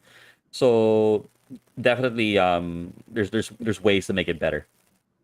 No, yeah, I understand all that. I think well, first of all, you mentioned Raven's tactic. Ooh, you about to see a bunch of them in the top 20 very, very soon because I guess SM got lucky and someone found a use for it. It's actually pretty crazy. But yeah, we understand all that. We do understand that, yeah, a lot of the runes and charms aren't going to cost much, right? In an ideal world, quote unquote, like, yeah, everything we craft can sell and ROI and all that kind of stuff. But I do understand the chase. Like, this is a burning mechanism after all. And, not everything can make you money, right? And we were all going to chase the good stuff. But I do think there are some things that we can do, like some feel-good ways that we can do to the crafting system just to make it feel better, right? Like, what if we're an aqua lover and we don't like, there's like 3 aqua runes or whatever. Not all of them are good, right? But at least, we feel like we're heading in a certain direction for it. So you don't have to always buy it or things of that nature. Some other improvements, like Ralo said, like, oh yeah, yeah, but we kind of like know most of those, right? Like pity system. Go ahead, Ralo. I gotta leave. I just wanted to say thanks, Hale, for being here. It means a lot to me, and I guess to Oh Spam yeah, as Ralo. well, and Stark for passing by. Thank you, Chat, for being here as well. And I see you guys on the next Spamcast. And yeah, All right. thanks. Take care. And Good luck fix at the the doctors. crafting system. Craft bad, bad. You didn't even give feedback for us. Okay. Take care, Bye, Ralo. Bye. I was But yeah, just yeah. gonna say I was gonna add something, which was like, I think is that what you meant by like arcane dust something, but like a sort of forge system where you could, and it touches on what Spam's saying too, but let's say you could put 3 runes together and then burn them, or like it combines them basically, and then you get to pick a rune that it makes, and it could even be like 3 NFT runes that get burned into choosing a non-NFT. So you can't do it. I mean, maybe you couldn't. It wouldn't necessarily mean that the player doesn't touch app.exe either, because most players are not going to craft 3 mystic runes this season or 3 mystic charms. So They would buy off the floor. They would buy off floors. They would balance off prices. So like in a system like that, and I'm just throwing numbers around, but the cheapest rune would always be at least 3 times, like at most 3 times less than the most desired rune, and that could be a good system too. And it would also allow you to feel good, like when you see that purple light when it's crafting, you would know I'm a third of the way to whatever I want at the very least. I either got it, or at least I'm a third of the way there, or a quarter of the way there, or however you want to implement it. And this would help a lot of eras too, because even in Epic, there's so many runes, but you'd know that I just need to craft 3 and I'll have a third of my team. So I need 9 Epic crafts and I'll have my runes, and then I'll need my charms too. But at least you'll have that completion thing, and you could even make it like NFT, non-NFT, a rune that is crafted. That's up for debate. It could start off as non-NFT. You see how that affects the market, and then it could even be NFT thing, so that it creates the supply of something that is desired. So like Last Stand, some runes are more expensive than the Axies that you're putting them on in the temporary. So maybe it is good that it balances out, and prices could drop on the runes. So outside of like solutions and stuff, like great solutions, by the way, Stark, or suggestions, how does SM feel about crafting? Is it doing its job? Is it burning the way they want to burn? Is it moving marketplace activity the way they want it to move? How do they feel about how the removing the free rune and charm affected the economy, the economics of it? Or how about things like, how does it feel about like the minting fees and how that's affecting economics of it? Like what's going on? Are you guys like pleasant with the crafting system right now and everything? I couldn't speak for the exact numbers on it because it's not really my wheelhouse. But I can say like anyone can hop on to like Axie.tech and check out the SLP issuance chart there, and that's only been negative already positive. Like it's been a net negative on the SLP ever since like this whole crafting system has been in place. So overall, like it's kind of serving that purpose of its utility. So I think it's in a healthy state, and I think we can all agree that the hyperinflation that occurred with the token in the previous title is something that essentially like threw the game for a loop in multiple different ways, right? And I'm not saying like X billion SLP is going to go away in however many seasons, but then it's a healthy place to be, because theoretically, we'll talk like maybe like 50 seasons forward. We might even reach a point where like SLP is doing crazy things because there just isn't enough of it. And ideally we go towards something that's a little bit more dynamic. And I think that's something that could definitely be considered when it comes to like things like minting fees and whatever else. Because like if we think about like maybe season 1's prices of runes and charms, which really was the reason why we first had to introduce the free runes and charms, because things were crazy expensive. We were seeing like Endless Anger selling for an entire ETH. And it was nuts, right? And we don't want people spending that amount of money and potentially getting burned that hard, right? But at the same time, as mentioned, we do have different types of players who are in the game for their different reasons, and being able to kind of maintain that happy balance where like crafting feels good to be able to sell something potentially, and then maybe whatever money you get out of that pays for your next team or lets you buy whatever runes and charms at a little bit of a discount because you got lucky. You crafted something chase, and it's good. But then as far as like performance goes, I think it's better than it was before. It's all I can say. Like it's a huge improvement from where we were previously, because we've seen, and again, like Theban, like I think it was like season 1 or 2 where he'd go all the way to crafting level 100, not a single mystic, zero, nothing. And that Yeah. really was like one of the biggest precursors. And I use that heavily as one of my examples when I was pushing for the mystic moment to come to life, you know. And generally we want players to feel like they're making progress. I think progress is a very big term here, where it's like as you're crafting along, you feel like your team is improving and you're picking things up along the way so that it helps you, you know, go further. You know, like whatever rank you are, now that you've picked up this room that you crafted, it should be able to help you. The difficulty there obviously is really just, like, as I mentioned a while ago, lots of players only really play one team, so not everything is going to help you, so to speak. And the minting fee does tend to be like this barrier to entry to the market for a lot of players, because they worry like, okay, well, if I spend $5 to mint this thing but no one buys it, I'm $5 down. And one of the big theses we had after coming to cutting the minting fee in half specifically for the epic and mystic charms was it would essentially allow players to be able to put more things onto the market and provide more supply for people to get them at lower prices. Not necessarily with higher margins, because if the player was happy to sell their Mystic Charm at a $10 profit when it costed twice as much to mint, what's stopping them from selling for a $10 profit now that it's costing half? So ultimately, it comes down to accessibility and trying to help that problem where, like, you as an individual are very unlikely to craft every single rune and charm you need throughout the entire season, just because there's so many. And that's really where that exchange happens in the economy and the community. Well, you say that you don't craft everything you need, but I think that there should be a certain price point where if you put $400 into SLP, it's reasonable that you should get, let's say your setup of runes and charms costs $150. It shouldn't be a direct no that you can't get it. If you put $400 into crafting the Ronin, is it B, the expensive one, or A? I'm not sure. But you should be able to. So that's why I think like a rework of the disenchant system with some sort of forge thing might help. That way, because it is sustainable. If what they require costs $150 on the open market and they spend $500 of SLP to get there, that's super fucking sustainable. Yeah. And it right now, needs to there's be. Yeah, I don't know how to really put my words into thoughts exactly, but I'm just gonna say kind of how I feel. And the thing about crafting right now is like I feel like there's no advantage over crafting. Like we did the math, how much SOP we burned, right? And I'm just like, what? I could just wait 3 days and buy it. It's cheap. I don't Yeah. know what's going on with economics behind it and everything like that. It's also But like it it's wouldn't feel bad. Like for example, let's say the best rune is $50. I think it is right now. It wouldn't feel bad if I did spend 150 on SOP. I mean $150 on SOP to try crafting, because you do find joy in crafting, the RNG, the itch, and everything like that, right?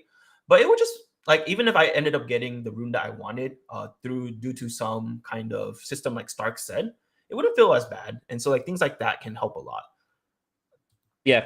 And it's interesting because I think it'll come together with a shift where players are maybe regulating the amount of crafting they do so that the market doesn't end up getting too flooded with all these runes. It kind of just drives all these prices down to mint. And in a funny way, it's sort of self-correcting in that sense, because players who feel the same way you do, Spam, where they'll say, well, I don't feel like crafting, I'm not going to go too hard, I'll play the minimum number of games, 5 a day, whatever. And I decide I'm not going to go doing Ronin B, I'm okay doing Ronin A.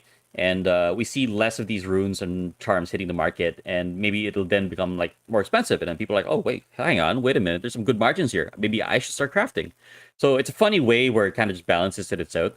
But we do see this meta that's kind of existed like maybe since, I don't know, maybe even since season 2, where everyone's just like, all right, I'm gonna go extremely hard in this era and then go craft everything day one, and then like the market's just like completely inundated with all these runes and charms just kind of hitting the market, and like within literal hours, like things are pushing straight down to the floor, and everyone's like, what's going on? Why are the prices all the way down to mint price? It's like, it's crazy. It's like, no, it's not, because you're all minting and you're all selling and you're all undercutting. So it's, it's just kind of the free market doing its funny stuff.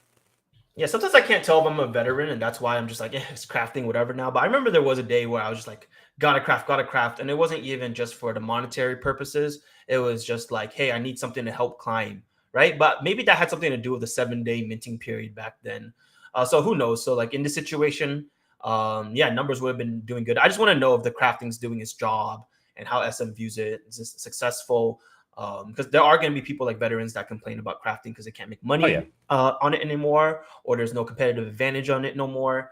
I just can't tell which side of the coin. Like maybe new players still find crafting fun and stuff like that. I think that one point we haven't really touched on and is never really discussed, and it joins in with the feel bad nature of it, but it's because I hear the point of like the market regulates itself, except this is not, I don't think it's enough addressing the fact that there's like a very unhealthy twist to this crafting thing because of the RNG, like loot boxing.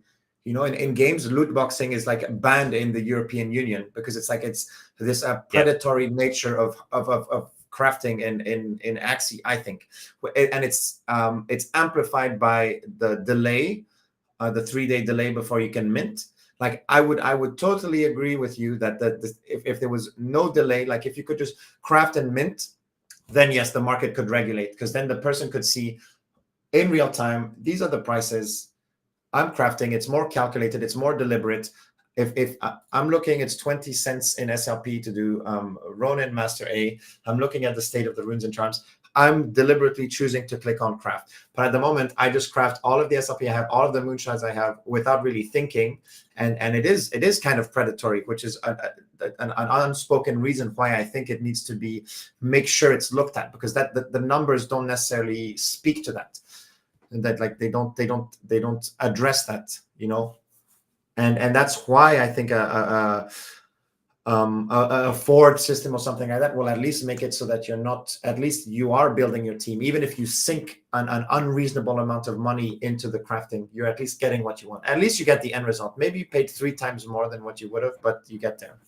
Yeah. So just now I posted on Twitter, tagging the rest of the hosts. If anyone wants to take a look at this one proposal I made previously, and it was actually exactly as Stark was describing, where essentially you take 2 of any rune or charm of the same rarity and be able to combine them and create like a non-NFT version. And the theory essentially, yeah, I got a little meme in there too.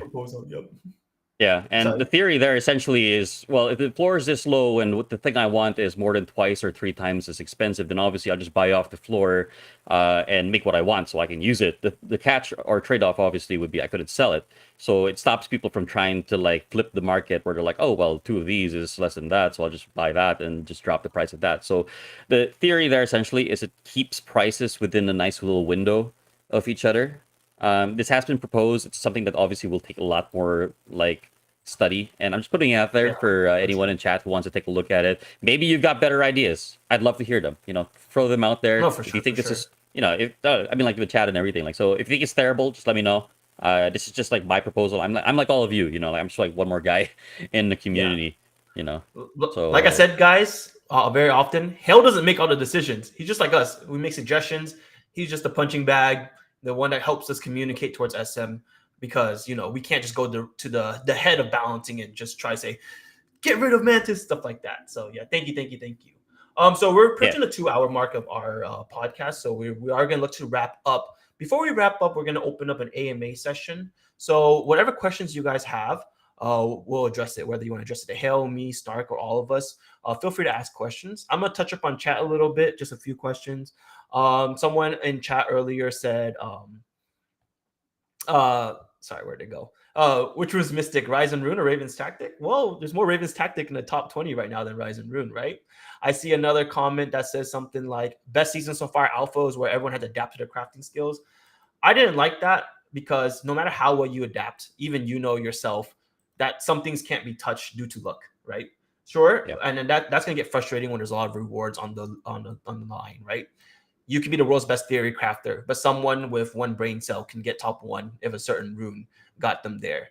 What about implement something like Arcane does? Do birds? Okay, let's start with this. Do birds need love? Are birds like balanced right now? Like, how do you feel about that? What do the numbers say about birds? Are they I think showing up enough on the leaderboard? The runes, charms. I think the thoughts around birds is probably more towards the runes and charms, because we see a lot of bird parts, but they're just never on bird bodies. And because like Feather Descent and by its design is a little bit more difficult. We've only really seen it on more combo centric teams, so it's not nearly as multi-purpose as things like like collect and protect, which you can like really throw onto any team, or like endless anger, which you can put onto like most aggro teams, or like Gaia's embrace, which is just like give everyone more HP. So it has it has a much more specific use case, which tends to really hurt its demand. For one, as far as economy goes, and viability as far as gameplay goes, because like to use it, you got to do it in a very specific way, right? Raven's tactic, again, as mentioned a while ago, is probably not a good example. But then like the spam's been hinting, and I really don't want to break it or break the silence on that. But then like a lot of these cards, let's be honest, like specifically today, like we can point to something and be like, this thing's terrible, and it's terrible only because I don't see it being used at all. And there's a very good chance it's because it's bad. I'm not saying like these terrible cards aren't bad, but then there's also a decent chance where it's just simply at this place where like players just haven't really figured out this way to make it work. And if we really think backwards, like a lot of the new teams that do exist today use tech that actually was there already, but then no one really just got around to it, right? I mean, think about season 2 Swirl, right? That popped out. It stuck around for maybe, I know we teased the cards maybe like nearly a month prior, and everyone was like, yeah, nah, dude, that's cool. And some people were even like dogging on it, saying like it was terrible. But then like the boys who put together the Swirl team ended up terrorizing everyone for like an entire season.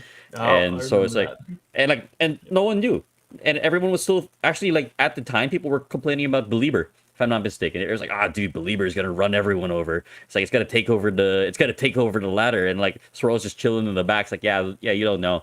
It's like these people don't know, So basically. So, like thank you. meta wise, I think the beauty of Axie is that you got all this design space as a theory crafter to maybe find something and break it, and like just have fun with it. So, like from the design team, we're not necessarily like tailor fitting these things so that leading like little breadcrumbs for players to follow, and it's really up to them. Yeah. All right. Thank you. Our next topic is our next question is going to be: would era missions like daily and weekly to work towards a set of viable runes, to set of runes and charms be viable? What do you guys think about that suggestion? My knee-jerk reaction there is like we need to step away from free choice runes and charms, because it just affects the market way too much. So maybe it could work for like random boxes, random rewards, but as we see the chests are back, right? I saw a brief announcement. The chests are back, so you can get some stuff. Yeah, I'm a proponent of it, for people to compete, they need to spend at least a little bit of money, or even if it's the crafting, and then you can choose to sell. But yeah, I don't think choice runes and charms would be viable in that way, like a battle pass kind of thing. Yeah, maybe if there was a paid battle pass. I don't like freebies, but that's a good, like, some things that SM has done really well is like the off-season things, like off-season leaderboards. You start off with like a rune and charm or something like that. I've never done it, but I like that. It's either like grind to win, or grind for a little advantage. It gives people incentive to play during off-season rather than just giving someone a free thing. So maybe more things like that can be explored. Our next question is going to be, or suggestion actually, is from Potato Chips. And he's saying, how about a pool queuing system to stop sniping? Start the game when accumulate 10 people or max 2 minutes. So what he's trying to say there, right? Right now, it's not 100% chance, but it's in a smaller player base like we have now, especially with the whole queuing system, how, after 10 seconds, within the first 10 seconds, you'll face someone like close to your range. And after that, you can face someone like 100 stars or more down. I don't know the exact numbers. But in order to avoid queue sniping and just overall increase like competitive integrity, has a suggestion like this been talked about, or what do you think about a suggestion, Hill? Oh yeah, absolutely. I was actually very directly involved with the improvement of the matchmaking system, and this was actually one of the proposals that was put out. And generally, it really just comes down to the tech behind it, as well as player liquidity. So problematic considerations there for like just like straight up pool queue would be whether or not the people inside the queue would actually be of a decent range of each other, right? There are other considerations which have actually been discussed following that suggestion. So it's definitely something that can be done, but then it falls kind of under this subset of like it's an improvement rather than actually solving like a widespread problem. Because on the topic of like sniping, for example, that's really something that can only happen on the much higher rankings. So of course, obviously, this is important because that's kind of like where the heavier sets of prizes are. But then it is definitely something that's been talked about.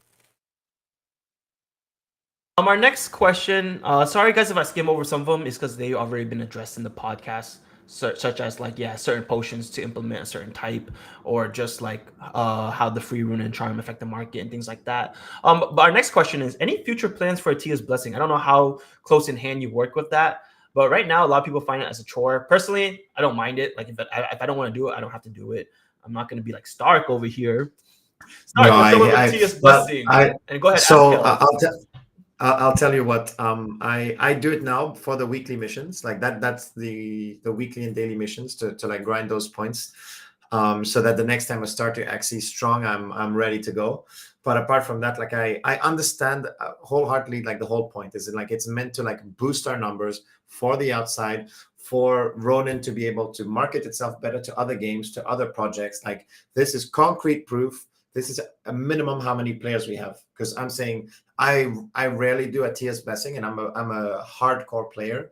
So it's a strict minimum of how many players we have. But the whole it's you could draw parallels with like the banking system and all of that, but like missing a day, not everyone is there. And it's also like the feel bad aspect of like if you miss a day, you almost I missed a day like on the first week, and then I was like, I'm never doing this again, fuck it. Like But yeah, Hell, just briefly, any plans for Tia's blessing? Some things you can share, some things you can't.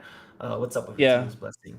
Unfortunately, I don't really work closely with the team that's in charge of it, but then I can say that all the feedback has been reaching their ears. So I'm sure they've got something cooking, most probably. Yeah, that means So keep tweeting, Start. Keep tweeting that. All right. And then our last question is Strato says future plans to integrate guild systems in game. Now this one's a little interesting because I've played like games like Clash Royale where you just have like a little clan, and clans and communities like that. They bring people together, right? They really do bring people together. It gives a reason for a log on. What if we had quests like remember in Clash Royale, like what if you had quests like trade a card to your teammate or just gift your teammate give him a Tia's blessing or a moonshot. I don't know. I'm just speaking random facts, but like that'd be really cool. That's a really good suggestion. Imagine repping your guild in game or having a group chat and in-game messaging and stuff like that. That'd be really cool. Hell, can you? What do you think about that? And would you like something? Would that be something you relate to the feedback team or anything?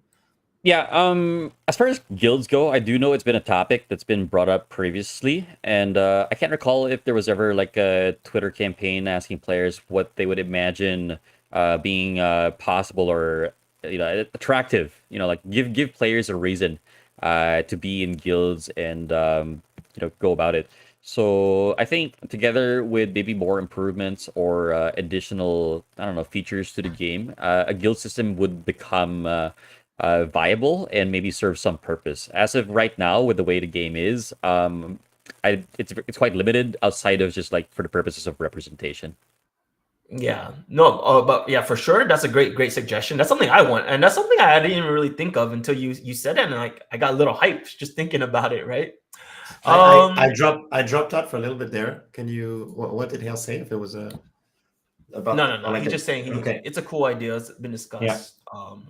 If you guys really want it, we would have to. I've heard We it have talked really have I've to heard push it talked about it a little bit. Even in game, there's a lot of avenues you can go down. It could be like even a banner or like there's a Yeah. lot. I think there's a lot of cool things that can be done there about like repping anything, even your Instead favorite of content people, creator. yeah, instead of people putting dash YGG, they can actually put like get rid of that dash meta, bro. I hate it. I just started copying because everyone else did it. But yeah. Like one or two more questions. Rework of the events that lead to unhealthy situations of playing 24/7 and only giving advantage to 100 players. Let's keep this kind of short, guys. But yeah, Stark, you're someone that Yeah, I think Stark's does these kind probably of way in this one. events. That Yeah, game, what do you the think like about that? the Summer Olympics. Well, I did it that week and it was fun. I've had to stop myself from playing like I played Ark Survival Evolved and like these games that or like World of Warcraft, whatever, these games that like it's so unhealthy. Like in 2023, we need to move away from the fact of like you can't leave your computer for a game all day. Like I think that's so unhealthy. So it's again, Yeah.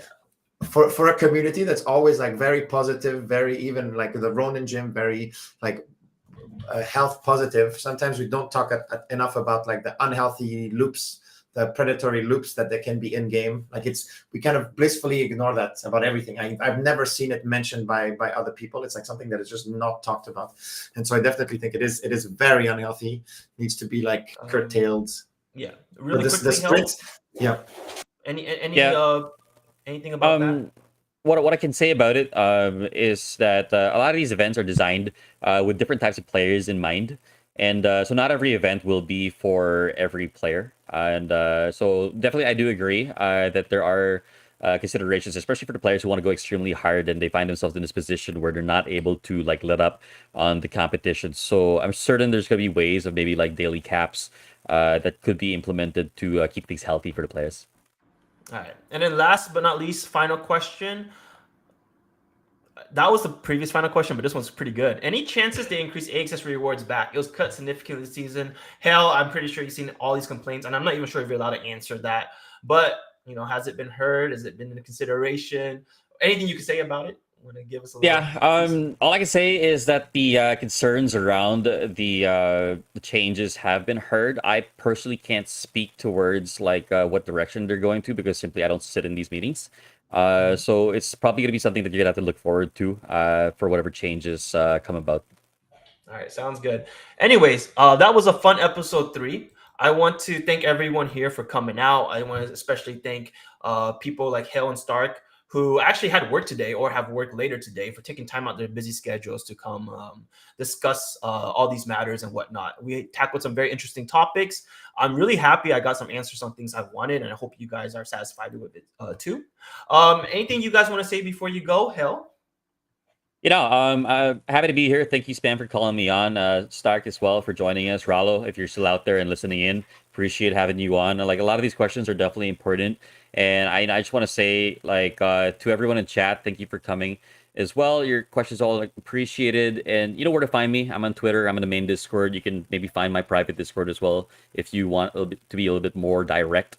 And all I can say is we don't always have to butt heads because I'm here to listen to and translate whatever concerns you have for the team to hear as well. So while we may not always agree, your words do reach the ears they need to. All right. Oh, I appreciate that, man. Stark, how about you? Yeah, thanks for having me on. I think it's shit, I pressed something. Content like this is good too because it allows us to like it humanizes the people you talk to. And obviously, I do know that Hale is a human, but it's also the context in which things are given. Hale knows when I tweet at him how the context is, but then people from the outside, it just gives a better spin to the conversations that are happening on Twitter. Even here, people might see from the outside tweets between Hale, Ralo, everything like that. But if people are in a conversation with the webcam on and all of that, it makes everything better. It makes the conversation better. Yeah. And yeah, just one last thing before I go. Now that you guys see like the humans behind the PC and stuff like that, he's a normal human being, guys. And I do want to say, like, man, sometimes feedback can get a little toxic, but if it's done in a constructive way, it's overall healthy for the community, overall healthy in general. And it's just good habits to practice as a human or someone in the scene, especially since the scene's so small. We should be tight knit. We should hear each other out, but at the same time, respect each other. Okay. But anyways, that will be it for episode 3. Thank you everyone for coming out. Thank you once again, Hale and Stark, for being here. Until next time, episode 4. Bye-bye. Bye.